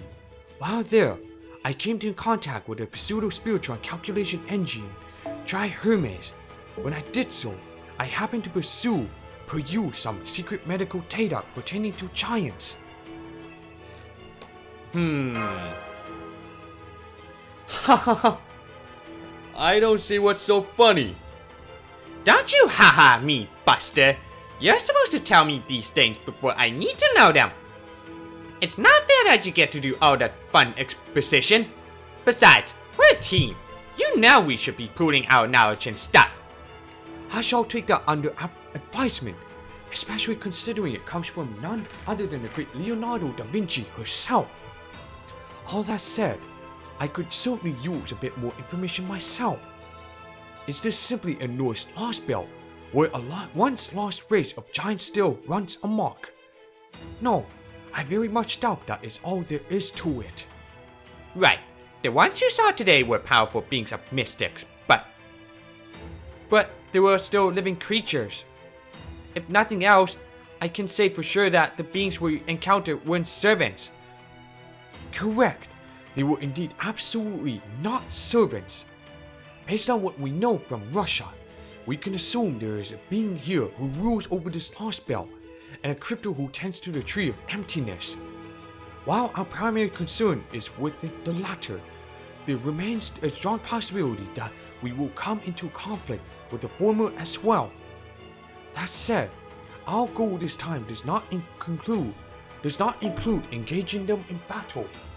Our intent is to cross Scandinavia without them ever knowing we were here. Yep, exactly. Still, we should really take a little break first, don't you think? Thankfully, there's a lot more magical energy concentrated here than there was in Russia, so the border shouldn't have any problem recharging. We'll set up again in a little while, so make sure you two rest up while you can. Hiking across snowy mountains does a real number on your legs and back, you know. I very much recommend getting those kinks ironed out while you can. Right. Oh, but first, I almost forgot. Mr. Holmes. Yes, Miss Q-Light.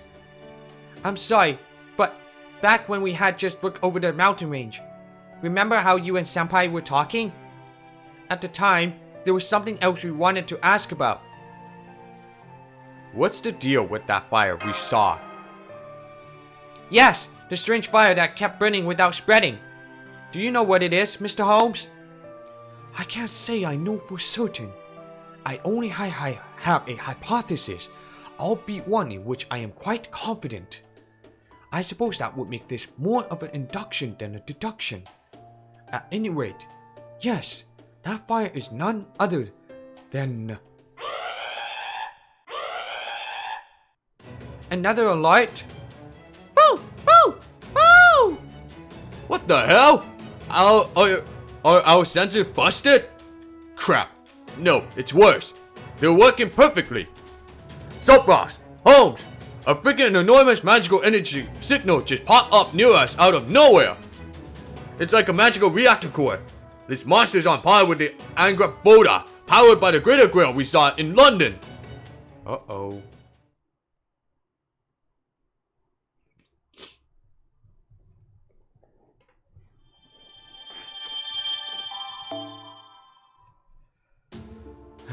Assault of the Demonic Sword and oh boy, question mark. I know who that is. Sherlock Holmes, MP5, 10, level 90. No.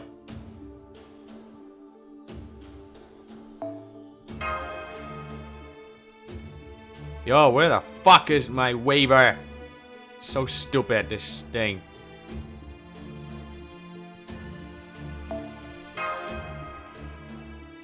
There you are. Okay.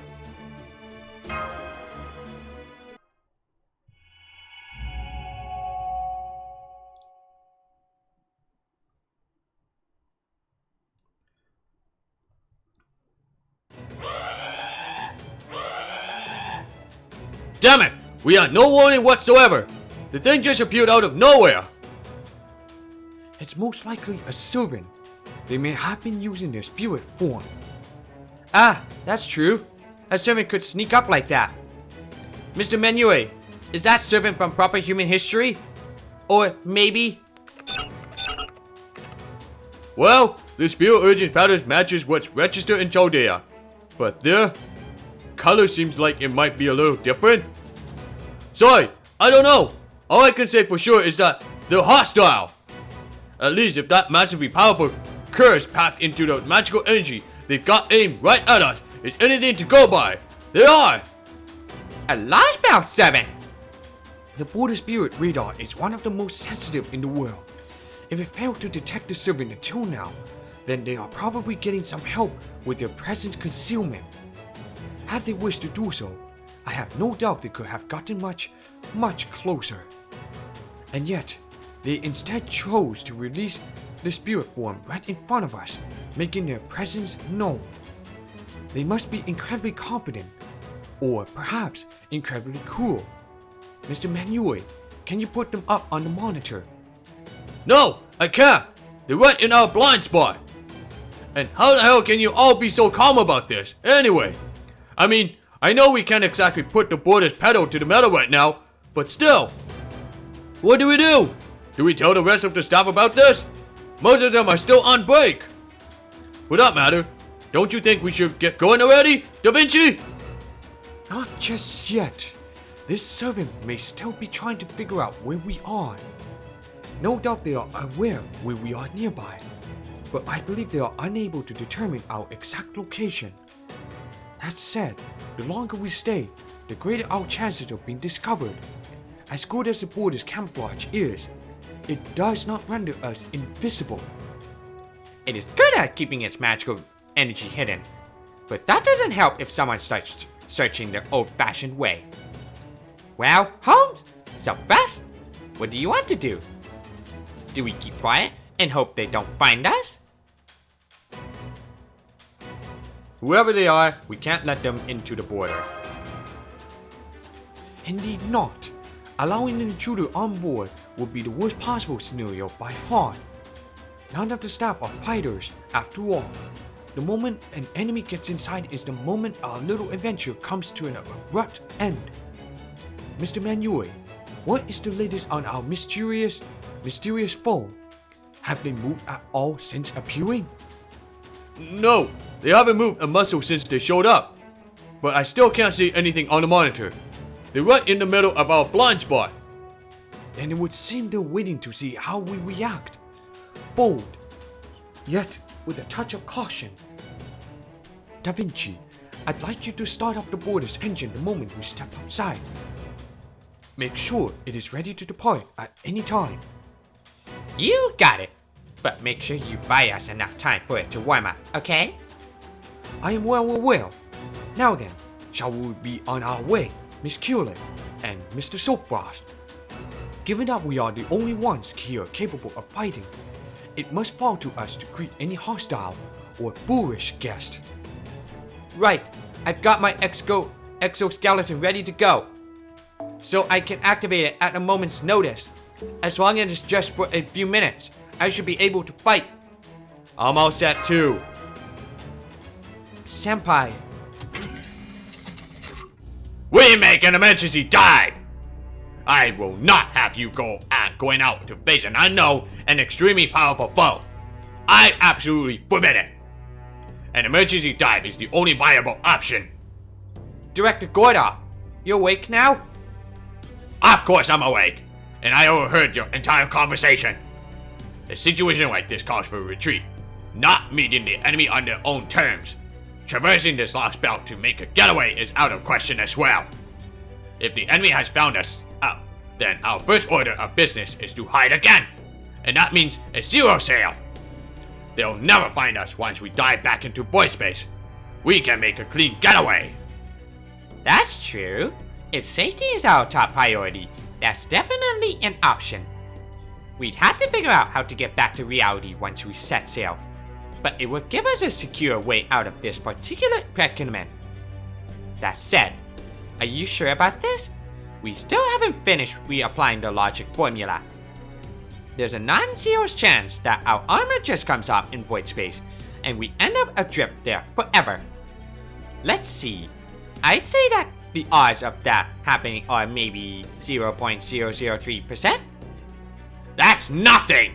I've never even come close to winning a race in my own vehicle with odds like that. Anyway, given that our only master is still unable to summon servants, fighting one this powerful is out of the question. Need I remind you of the sort of enemies we faced back in Russia? These Lostbelt servants are tremendously powerful. I learned that lesson all too well when one of them destroyed Chaldea. Just because the girl is able to fight now doesn't mean you should run to battle at every chance you get. As your commander and your director, I will support whatever option I feel offers the best chance of survival, no matter how slight the difference. No, in fact, this is an order. As my advisor, it's your job to justify my decisions, not mine. And let's not forget our biggest concern here. We don't even know who this mysterious, probably Lostbelt servant even is. In which case, the only option I will even consider is for us to make our escape. You never waver when it comes to keeping us all alive, huh? Alright, I'll trust your instincts here. Sorry, Holmes. Sorry, Soapfrost. The servant outside is so strong that I'm taking the ship back to void space. I'm not saying you wouldn't survive the encounter with whoever it is out there. Just that it gets real ugly, real fast. And if the fight ended up damaging the border as well, that'd be bad news for all of us. So we're doing another zero sail? Still, if that means Master and Soapfrost can avoid this fight, I guess it is for the best. Right, you take the wheel, Manuel. I'm gonna head back to the computer room and plug into the border. Director, Holmes, I'm leaving this place in your hands while I go verify our existence as perfectly as ever. So, change of plans, I guess. Right, I'll go along with whatever you decide, Senpai. Ah, here we go again. Has it ever once even occurred to you to obey your commander? Hey, at least now we're all discussing our opinions. That's a big step up from how things were before. You should be proud of for inspiring this change, boss man. Boo, boo! Huh, I can tell you're just buttering me up, Menui. Anyway, let's get this zero sail started before that servant makes a move. Okay, I'm patched in and all synced up. Expanded Void Reality Observation Device, Paper Moon. All hands, be seated. And need I remind you, do not forget your seatbelts. Boo, boo, boo! Expanded Logic Formula on Shadow Border's external armor. Expansion is currently at 90%, 93%, 98%. There. Now we just dive in and make up the rest as we go along. Removing existing verification for reality space. Shorten future prediction. Hypothetically prove mirror where playing in 10 seconds. Relaxing space-time friction decompression for 0.9 seconds. Good. Looks like we made it just in time. Holmes! Let me take over the wheel, Mr. Manue. In the meantime, would you be so kind as to keep your eyes on the sensors? You got it. Shadow Border. Untethered from reality. Void space dive. Zero sail. Unfair. Nope. Senpai, I still have sensation in my extremities, and I can still feel normal gravity. It feels like something dragged us up. What's going on? This isn't void space. Do we fail to dive? Are we still stuck in reality? They got us good. Whoever's out there sensed our spells going up and cut us in a split second. They're physically holding us back. I'm impressed. Just their physical strength exceeds the border's maximum output. Did you say physical strength? The magical energy signal is getting stronger. Wait, hang on. The servants literally grabbed hold of the border. Wait, what did he say? Servants literally grab hold of the border. What the? Are we floating? Do not remove your seatbelts. All hands, assume crash positions. Whoa. Foo!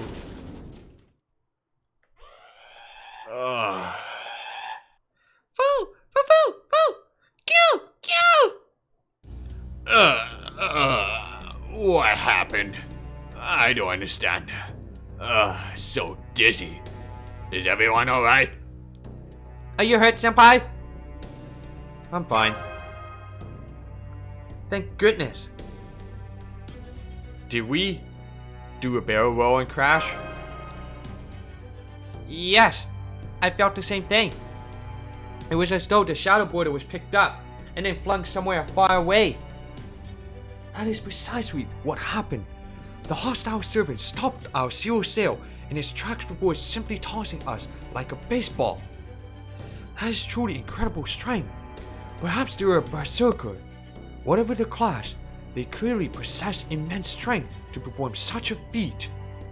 I expect they are a rather combat-oriented servant, probably one focusing on being on the front lines, but... Attention, please. I'm afraid that crash completely shut down all our navigation systems. I can try to bypass the damage system, but even that's going to take some time.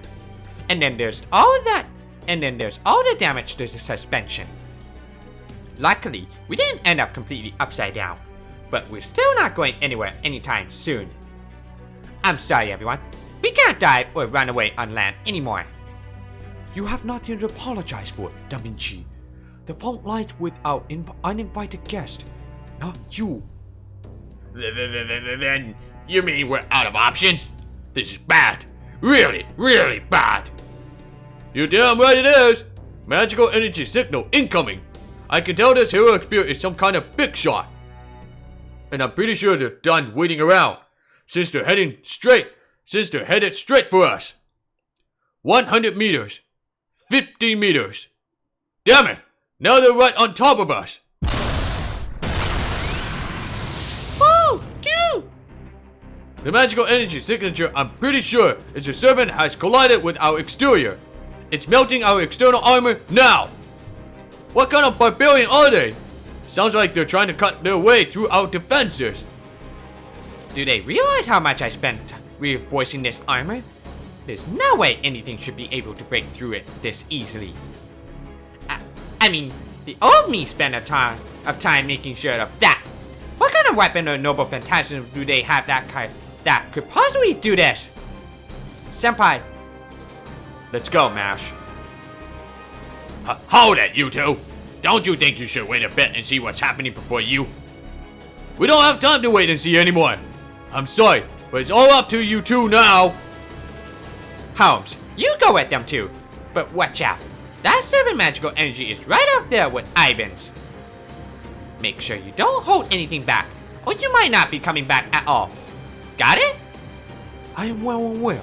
I saw this spirit origin for myself earlier. If nothing else, I can promise this. I will keep Mr. Soapfrost alive. In the meantime, Da Vinci, please focus on keeping yourself and the border safe, and getting us up and running as quickly as possible.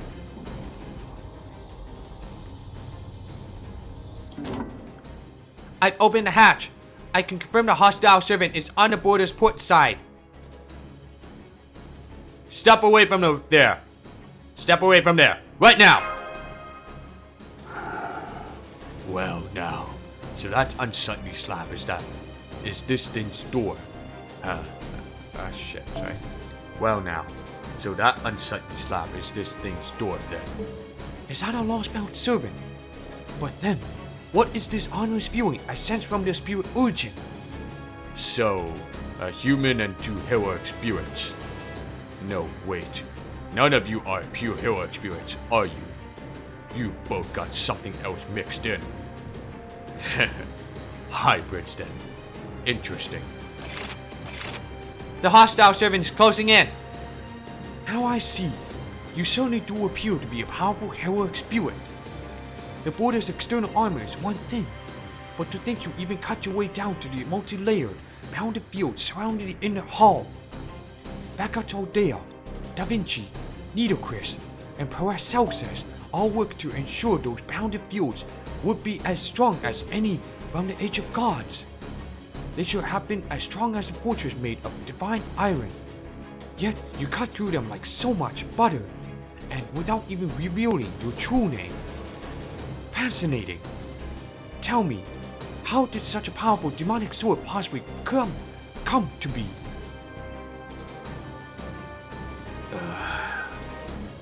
Are his eyes glowing red? I was right. It is a demonic sword then. I thought it seemed far too dark to be a sacred sword. I don't talk to humans. Well, now.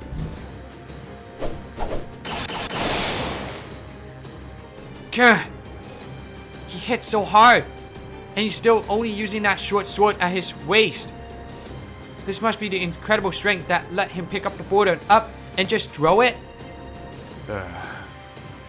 You're not getting past me. Mash.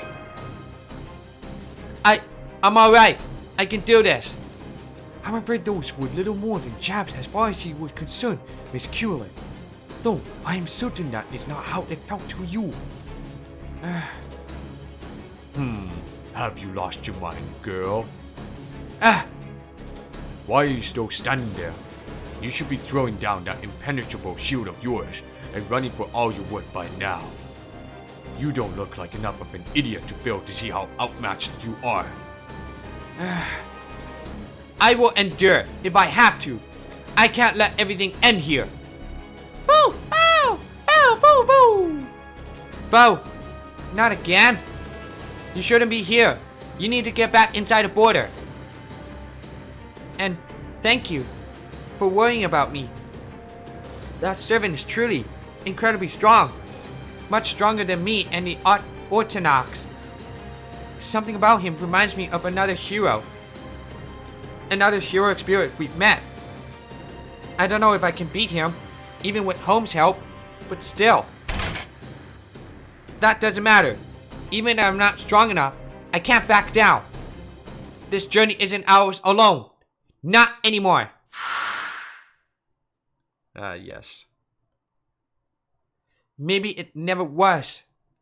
Just because I may not be up to the task in front of me now doesn't mean I can give up on the journey as a whole. Steel yourself. Boo, boo! A journey, huh? Frankly, I don't care where it is you're going. I have my own destination in mind.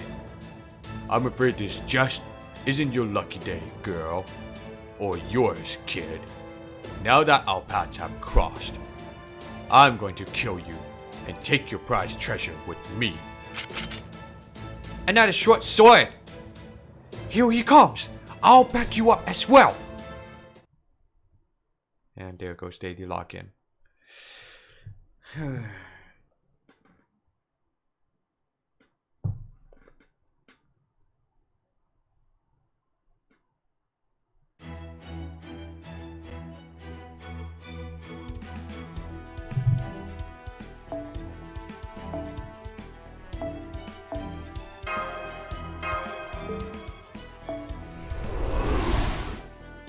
Alright. Back to where it was. Fucking interruption, login.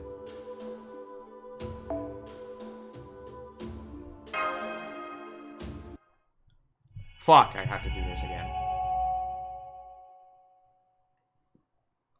Well, I'm not gonna reread it again.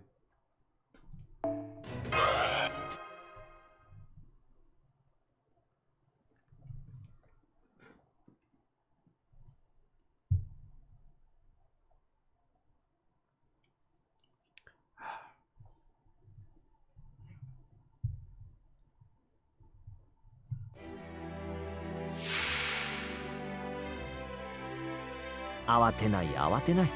呪文噛むからね。じゃあこういうのどうだ。つまんない連中だな。他にやることないの？じゃあこういうのどうだ。お任せ。夢のように片付けよう。なーに、何事もやればできるさ。静かさ。静まる。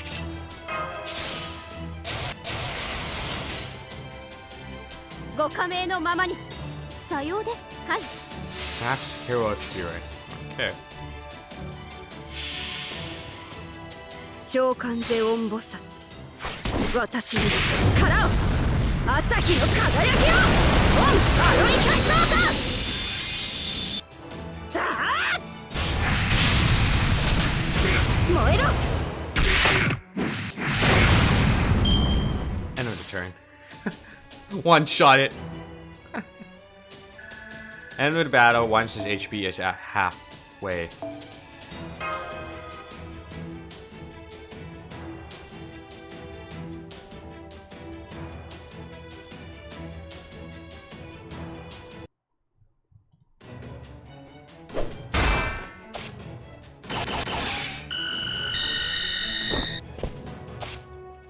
Thank you, Holmes. That beam was a big help. No trouble at all, Miss Culite. I must say though, you certainly don't hold back. Not to say that you are not pulling your punches quite a bit, Lostbelt servant.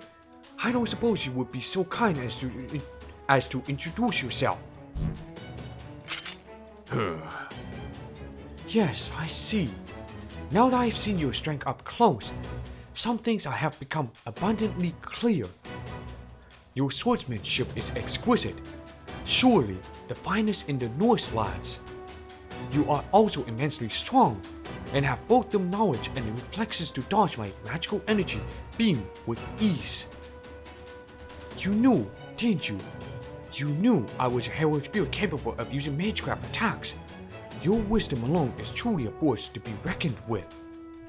Which means, you must be the one who slew the evil dragon and consumed his knowledge. Am I wrong? Oh? You are the child of Sigmund, king of Francia, and he drew this daughter of King Limi. Even among other peerless heroes who stand head and shoulders above ordinary people in strength, intelligence, and all other aspects, you were hailed as the greatest warrior king of them all. A phenomenal swordsman who reforged your father's demonic sword, the one he earned after overcoming Odin's trial of Barnstalker. Then, you don't mean? You are the fearsome warrior who defeated King Hunding's army, thereby avenging King Sigmund. You are the brave hero who single-handedly slew Fafnir, the evil dragon consumed by greed, who hoarded his riches in the caves of Gnita Haydar. Okay. You are the one who made a loyal friend out of Slipnur's foe, Granny, who would gladly kill you to the ends of the earth. You are the great hero who ate the dragon's heart, gaining unimaginable power and the wisdom of the gods. Your true name is Sigurd. You stand alongside Siegfried as one of the most powerful heroes of all Norse myth, the Dragon Slayer. However, that raises a number of questions. A true legend you may be, but that doesn't explain where your monstrous strength comes from. More importantly, why do your eyes glow red? So you're a clever one on the side of proper human history, Now what, then? Now that you know who you're up against, how do you intend to fight him? Sigurd, the great hero of Norse legend. After seeing how fast, sharp, and heavy his blades are, I'm convinced, and those are just his short swords. He still hasn't swung what I believe to be his true blade, the demonic sword Graham, even once. I thought I saw him swing it at least once or twice. Ah, yes, I suppose it would have seemed that way, but I'm afraid, bluntly, he was doing no more than casually parrying out attacks. He has yet to use it offensively. We still have not seen what it's truly capable of. Enough of your yapping.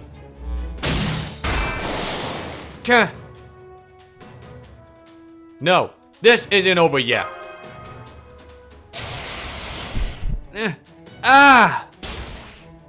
A temporary power-up spell. Out of my way. Look out! He's going to use Graham! Die, human. Oh, no you don't. He may be human, but I'm a hero expert. One, I might add, who has seen more than his fair share of combat.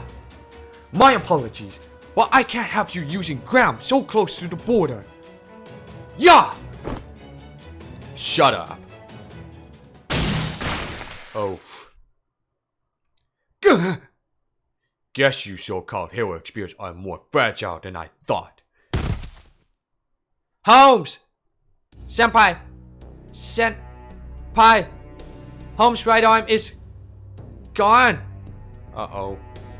Don't worry, I won't let Holmes die. Thank you, Senpai. Go!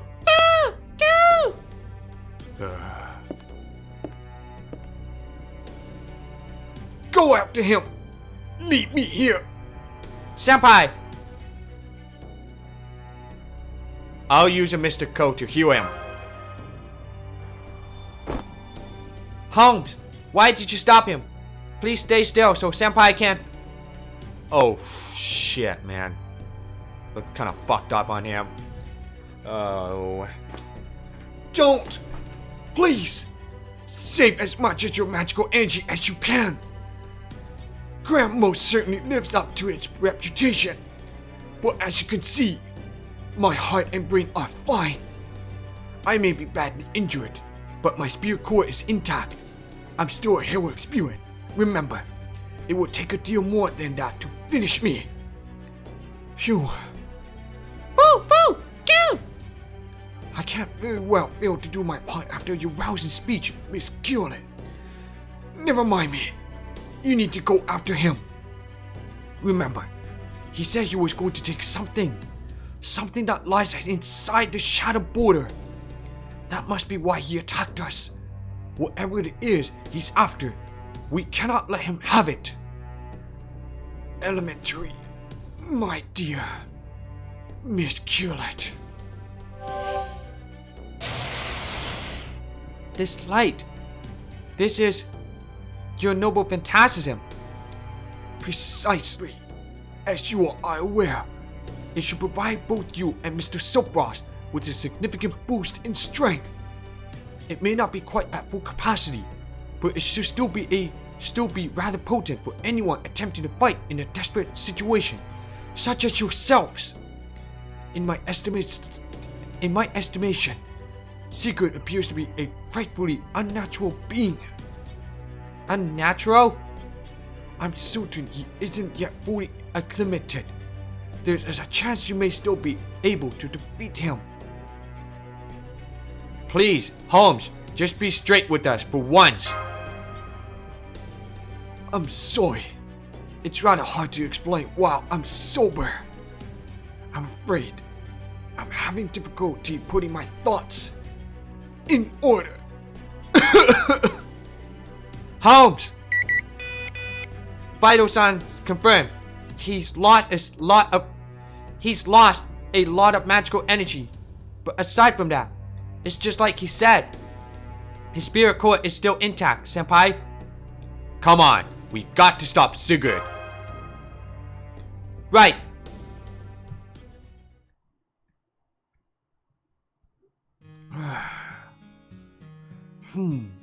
I must have passed out. Good. They're gone.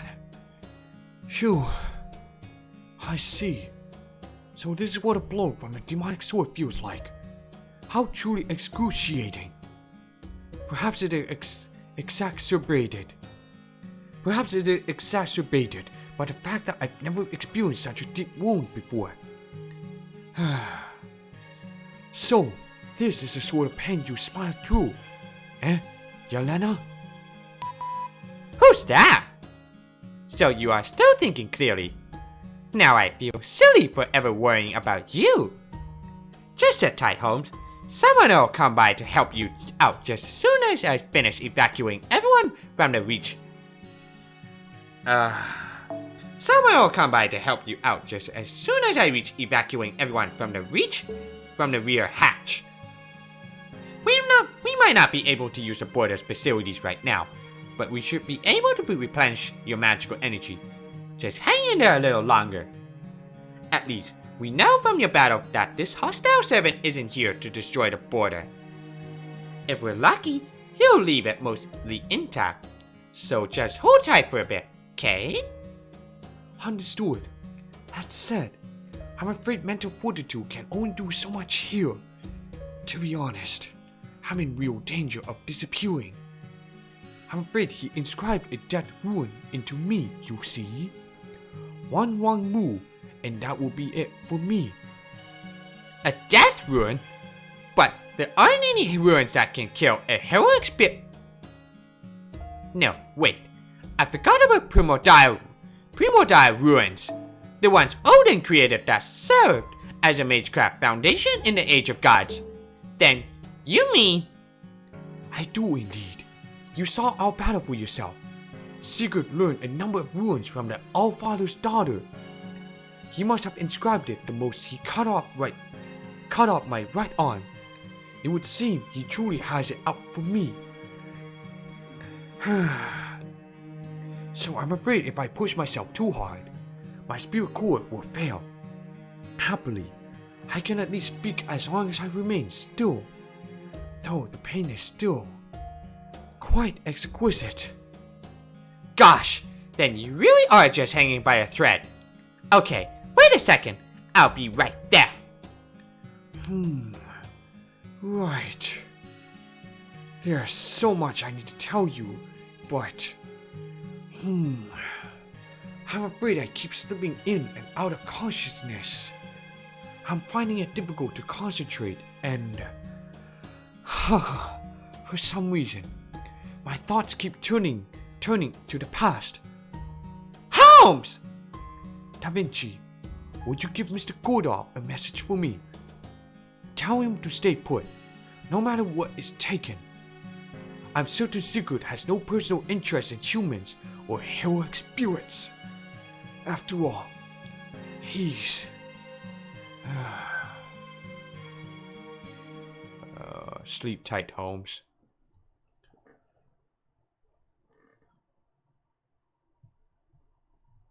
Alright, round 2.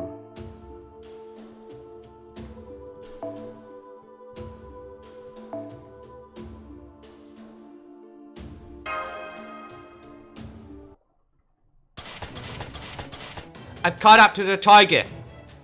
He's still somewhere inside the border. He appears to be headed for the cockpit.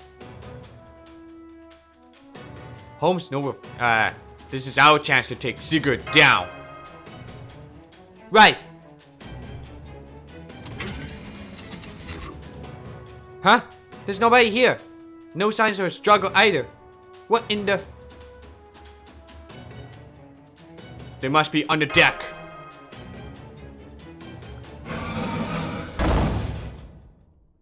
You sure about this, old man? If you get him, if you sure about this, old man? If you get him that, we'll be... Stop that! Shut your mouth before he kills us all! We don't have any other choice. Trust me. Here, this is the paper moon you said you were looking for. Go on, take it. Normally, we keep it hidden, but you're so strong that I decided to give it to you as a reward. I'm surprised. You humans are seldom so intelligent. Still, I didn't think you'd give it up so easily. I heard this thing was your lifeline. It may be our lifeline, but you are a threat to our actual lives. That thing certainly won't help fill our bellies. Now, go on. You got what you came here for, didn't you? You don't have any further business with us, right? Right? Without the paper moon, we're just helpless drifters. At this point, it's only a matter of time until we die on our own. There's no reason for you to sully your hands with the blood of insignificant specks like us, is there? So, why not just be on your way then? You've got a point. This sword wasn't made for cutting up useless meat. Yes, I made it out alive again. Hold it right there! Right. You need to give us back that compass right now, Sigurd. No! Things were going so well! Have you gone mad? Picking a fight with a scary knife guy? Oh? The human and the hybrid, huh? Do you still not see how outclassed you are? Ah, I see. So you got a little boost from a heroic spirit who doesn't know when he's beaten. Fine. I suppose you're worth killing. You two obviously don't know when to quit either. Alright, it wouldn't hurt to put this body through its paces a little more anyway. Give me your best shot. I'll humor you and take this at least halfway seriously. You better believe we will. We're not backing down until you leave our ship, one way or another. Now you're telling me to leave. Alright, then tell me your names. I hear that's what human heroes are supposed to do. I'm Mash Kierle. And I'm Soapfrost. Got it. I'll probably forget them shortly. Fine with us. Come on, Master. Let's get our paper moon back from Sigurd. Conceit, overconfidence, arrogance, pride. You humans never change. You're just like the gods. Gods? Call us whatever you want. You may even be right. But be that as it may, neither Senpai nor I will back down. This time, we've got Holmes cheering us on. Sigurd, if anyone's going to back down here, it will be you.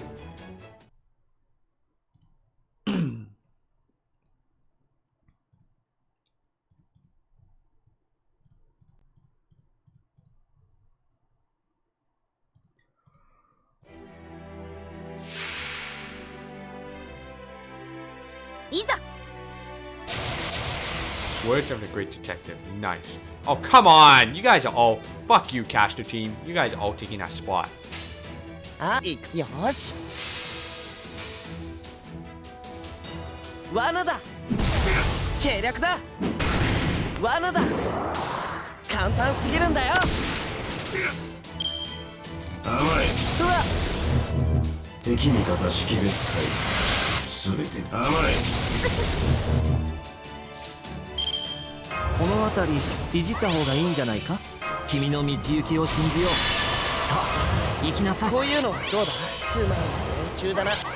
他にやることじゃな。こういうのどうだ。吉永さん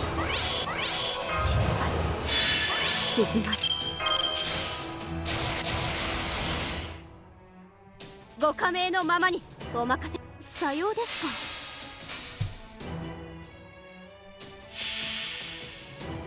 召喚ゼオン菩薩、私に力を。朝日の輝きを。オンアロリキャスターター。はっ燃えろ。 Oh! Right in the finishing blow. Good work, Tomo.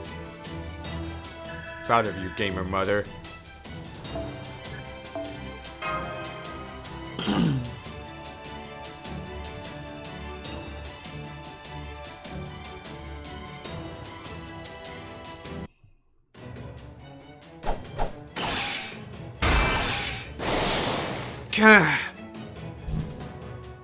Here he comes! Using the command spell.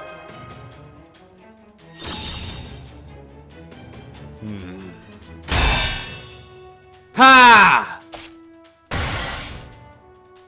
There! I got him! Phew. That blow had all of our magical energy behind it. Both mine and Senpai's. And thanks to Home's help, I'm sure it was very powerful. It may not have been true Baritsu, but I'm certain you felt it anyway. Your spirit core should be damaged in several places now. Please, leave, Sigurd. My spirit core, huh? What about it? What about it? Mash.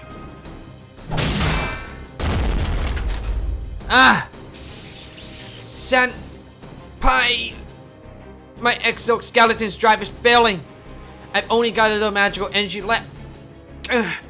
No, not yet. I can't afford to fall yet. Senpai. No. Run over to her. Stop. Don't move. So, what was that just now? Something only a hybrid could do. I was pretty surprised to hear you put all your magical energy into that attack. Never thought I'd see a hunter be so chatty before they were about to take down their quarry. No, that's not right. You're not hunters or heroes. You're probably not warriors either. Senpai! Come on! Move, Ortonox! Please! You poor, pathetic children. This is an act of mercy. Rejoice. I will behead you with the sword of your own beloved hero. Pitiful humans. Neither you nor the world have any future to look forward to. No! Stop! Senpai, please! Use another command spell on me! Senpai! Don't bother. You'll be dead long before you get the chance to summon your magical energy. Farewell. Close eyes and use a command spell. Sigurd was right. The sword did come faster than the command spell. The sound of the sword slicing through the air rang out.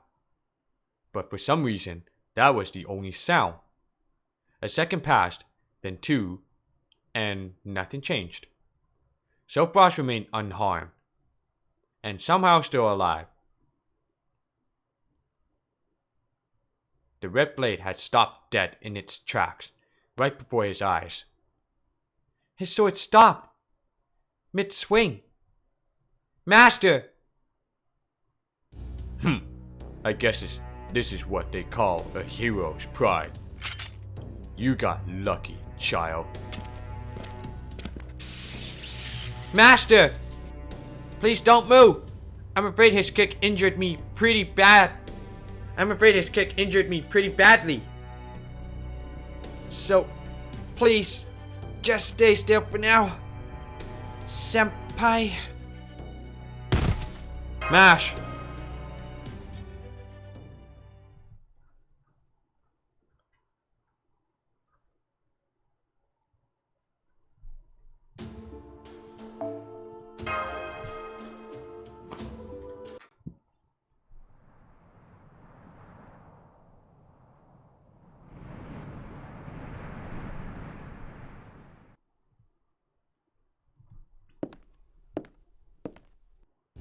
I'm back, Alpelia.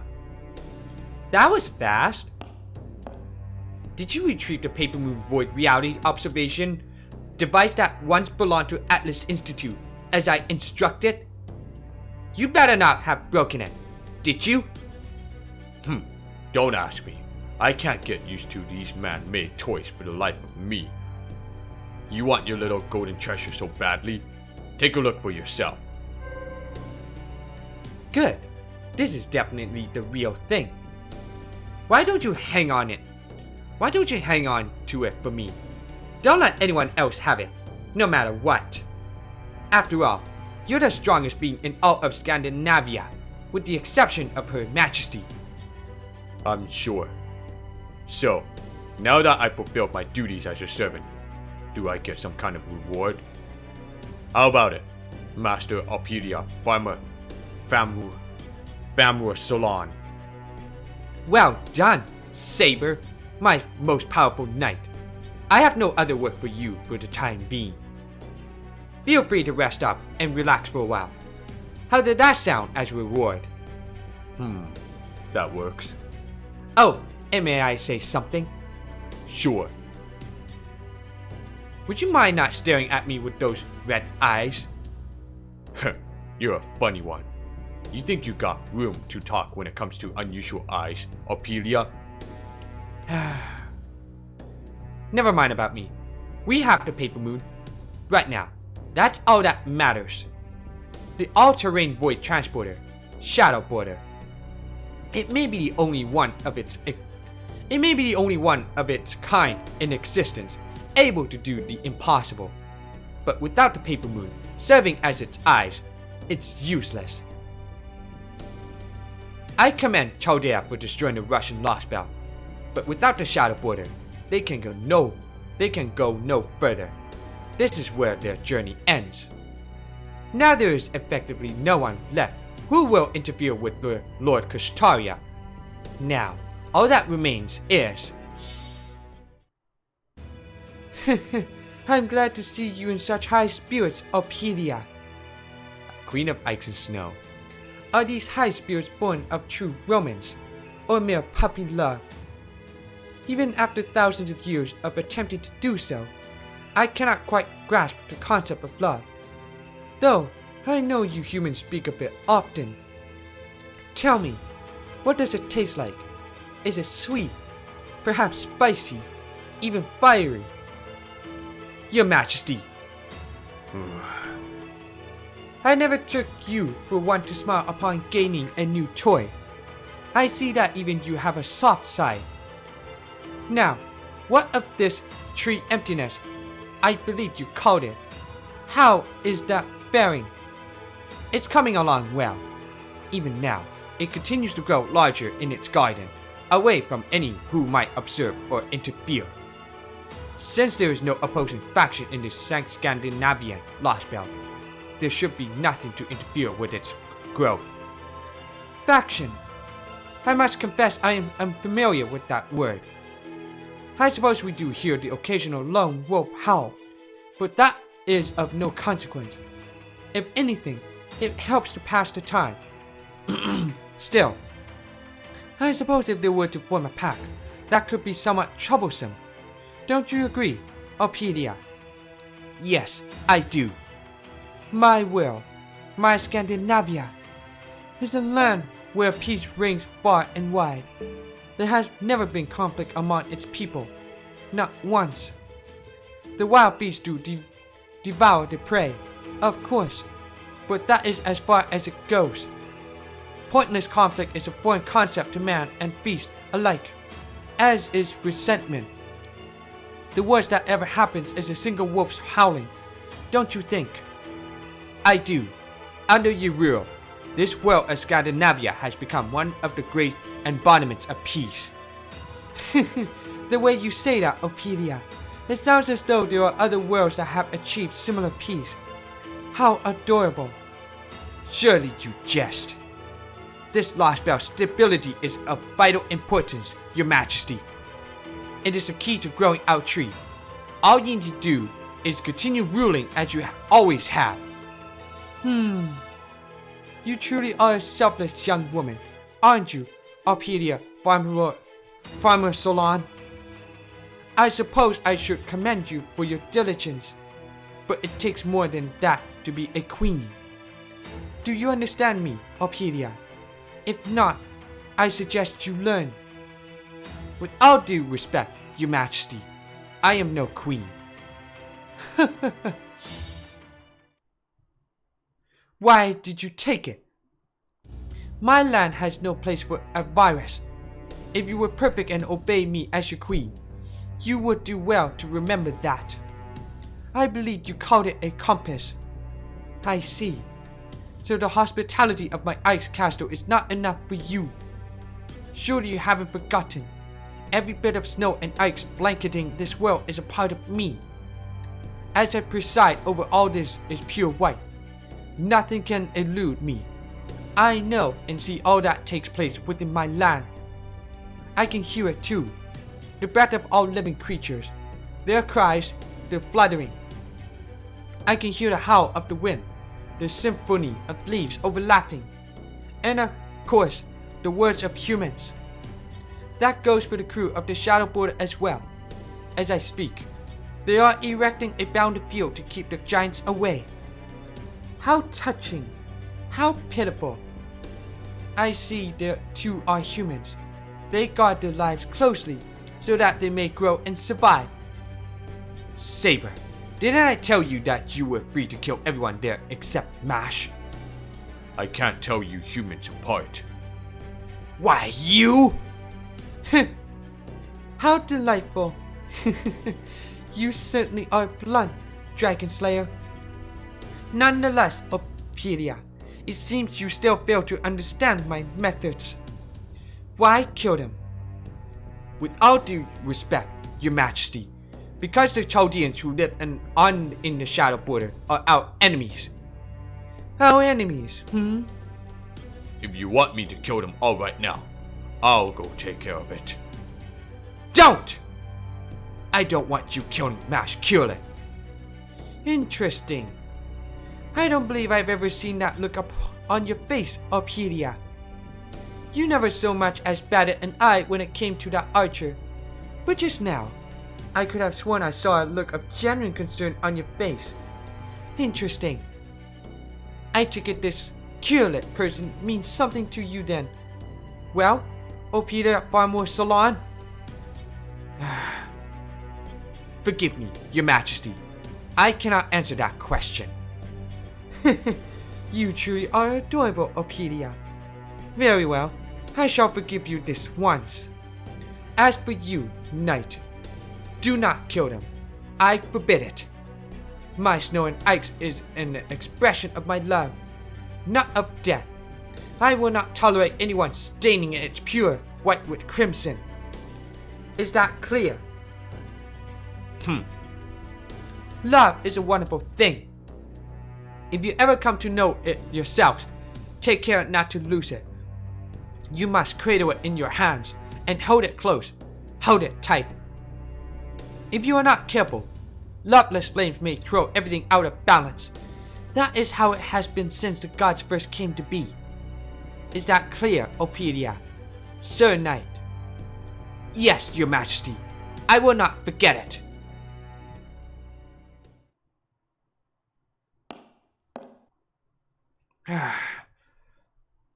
Love, huh? No. No! I won't let what happened to Kadak happen to me. I will not fail. I will do everything I can to help Lord Kristaria. I will feed on the other lost belts and make certain I live up to his hopes for me. Feed. You always get that look on your face whenever you speak of the tree, Alpinia. Do you not like it here? Do you feel as though you don't belong? Ortlinde. No, I don't think that. My mother was Scandinavian. I'll be in proper human history. This is my homeland, of a sort. I would never hate it here.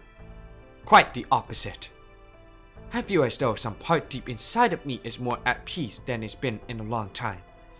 Even the air tastes better here. I love this place. The queen does keep surprising me with how generous she can be, but I don't mind that either. You love it, you say? Yes, I do. I was so glad when I found myself here after my coffin was open. I really mean that. Which is why I'm proud it's my job as a cryptor to tend to the tree. It's a crucial life form, a necessary one.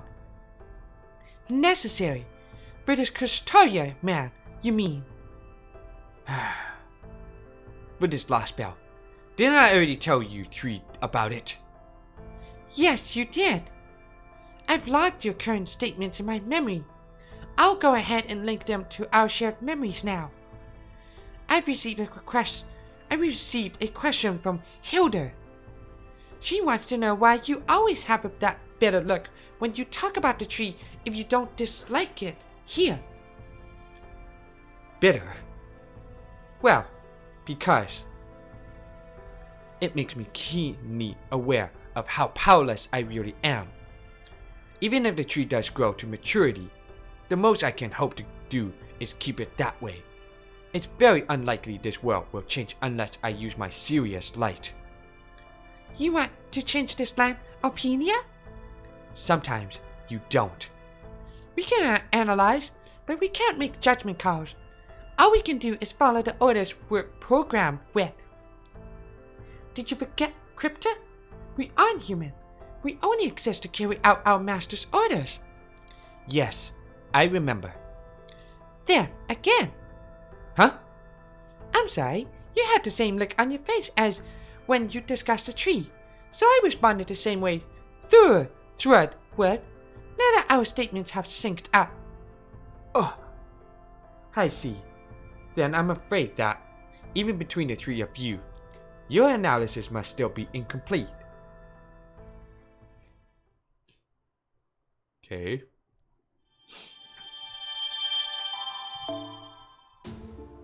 Alright, I'm gonna do it next time I stream. It's been like 2.5 hours now. So tune out for the next time on the Lostbelt 2. Continuing on for the more journey. Go to Götterdämmerung. So I'll see you guys in the next part of the live stream. Peace out. Have a good night.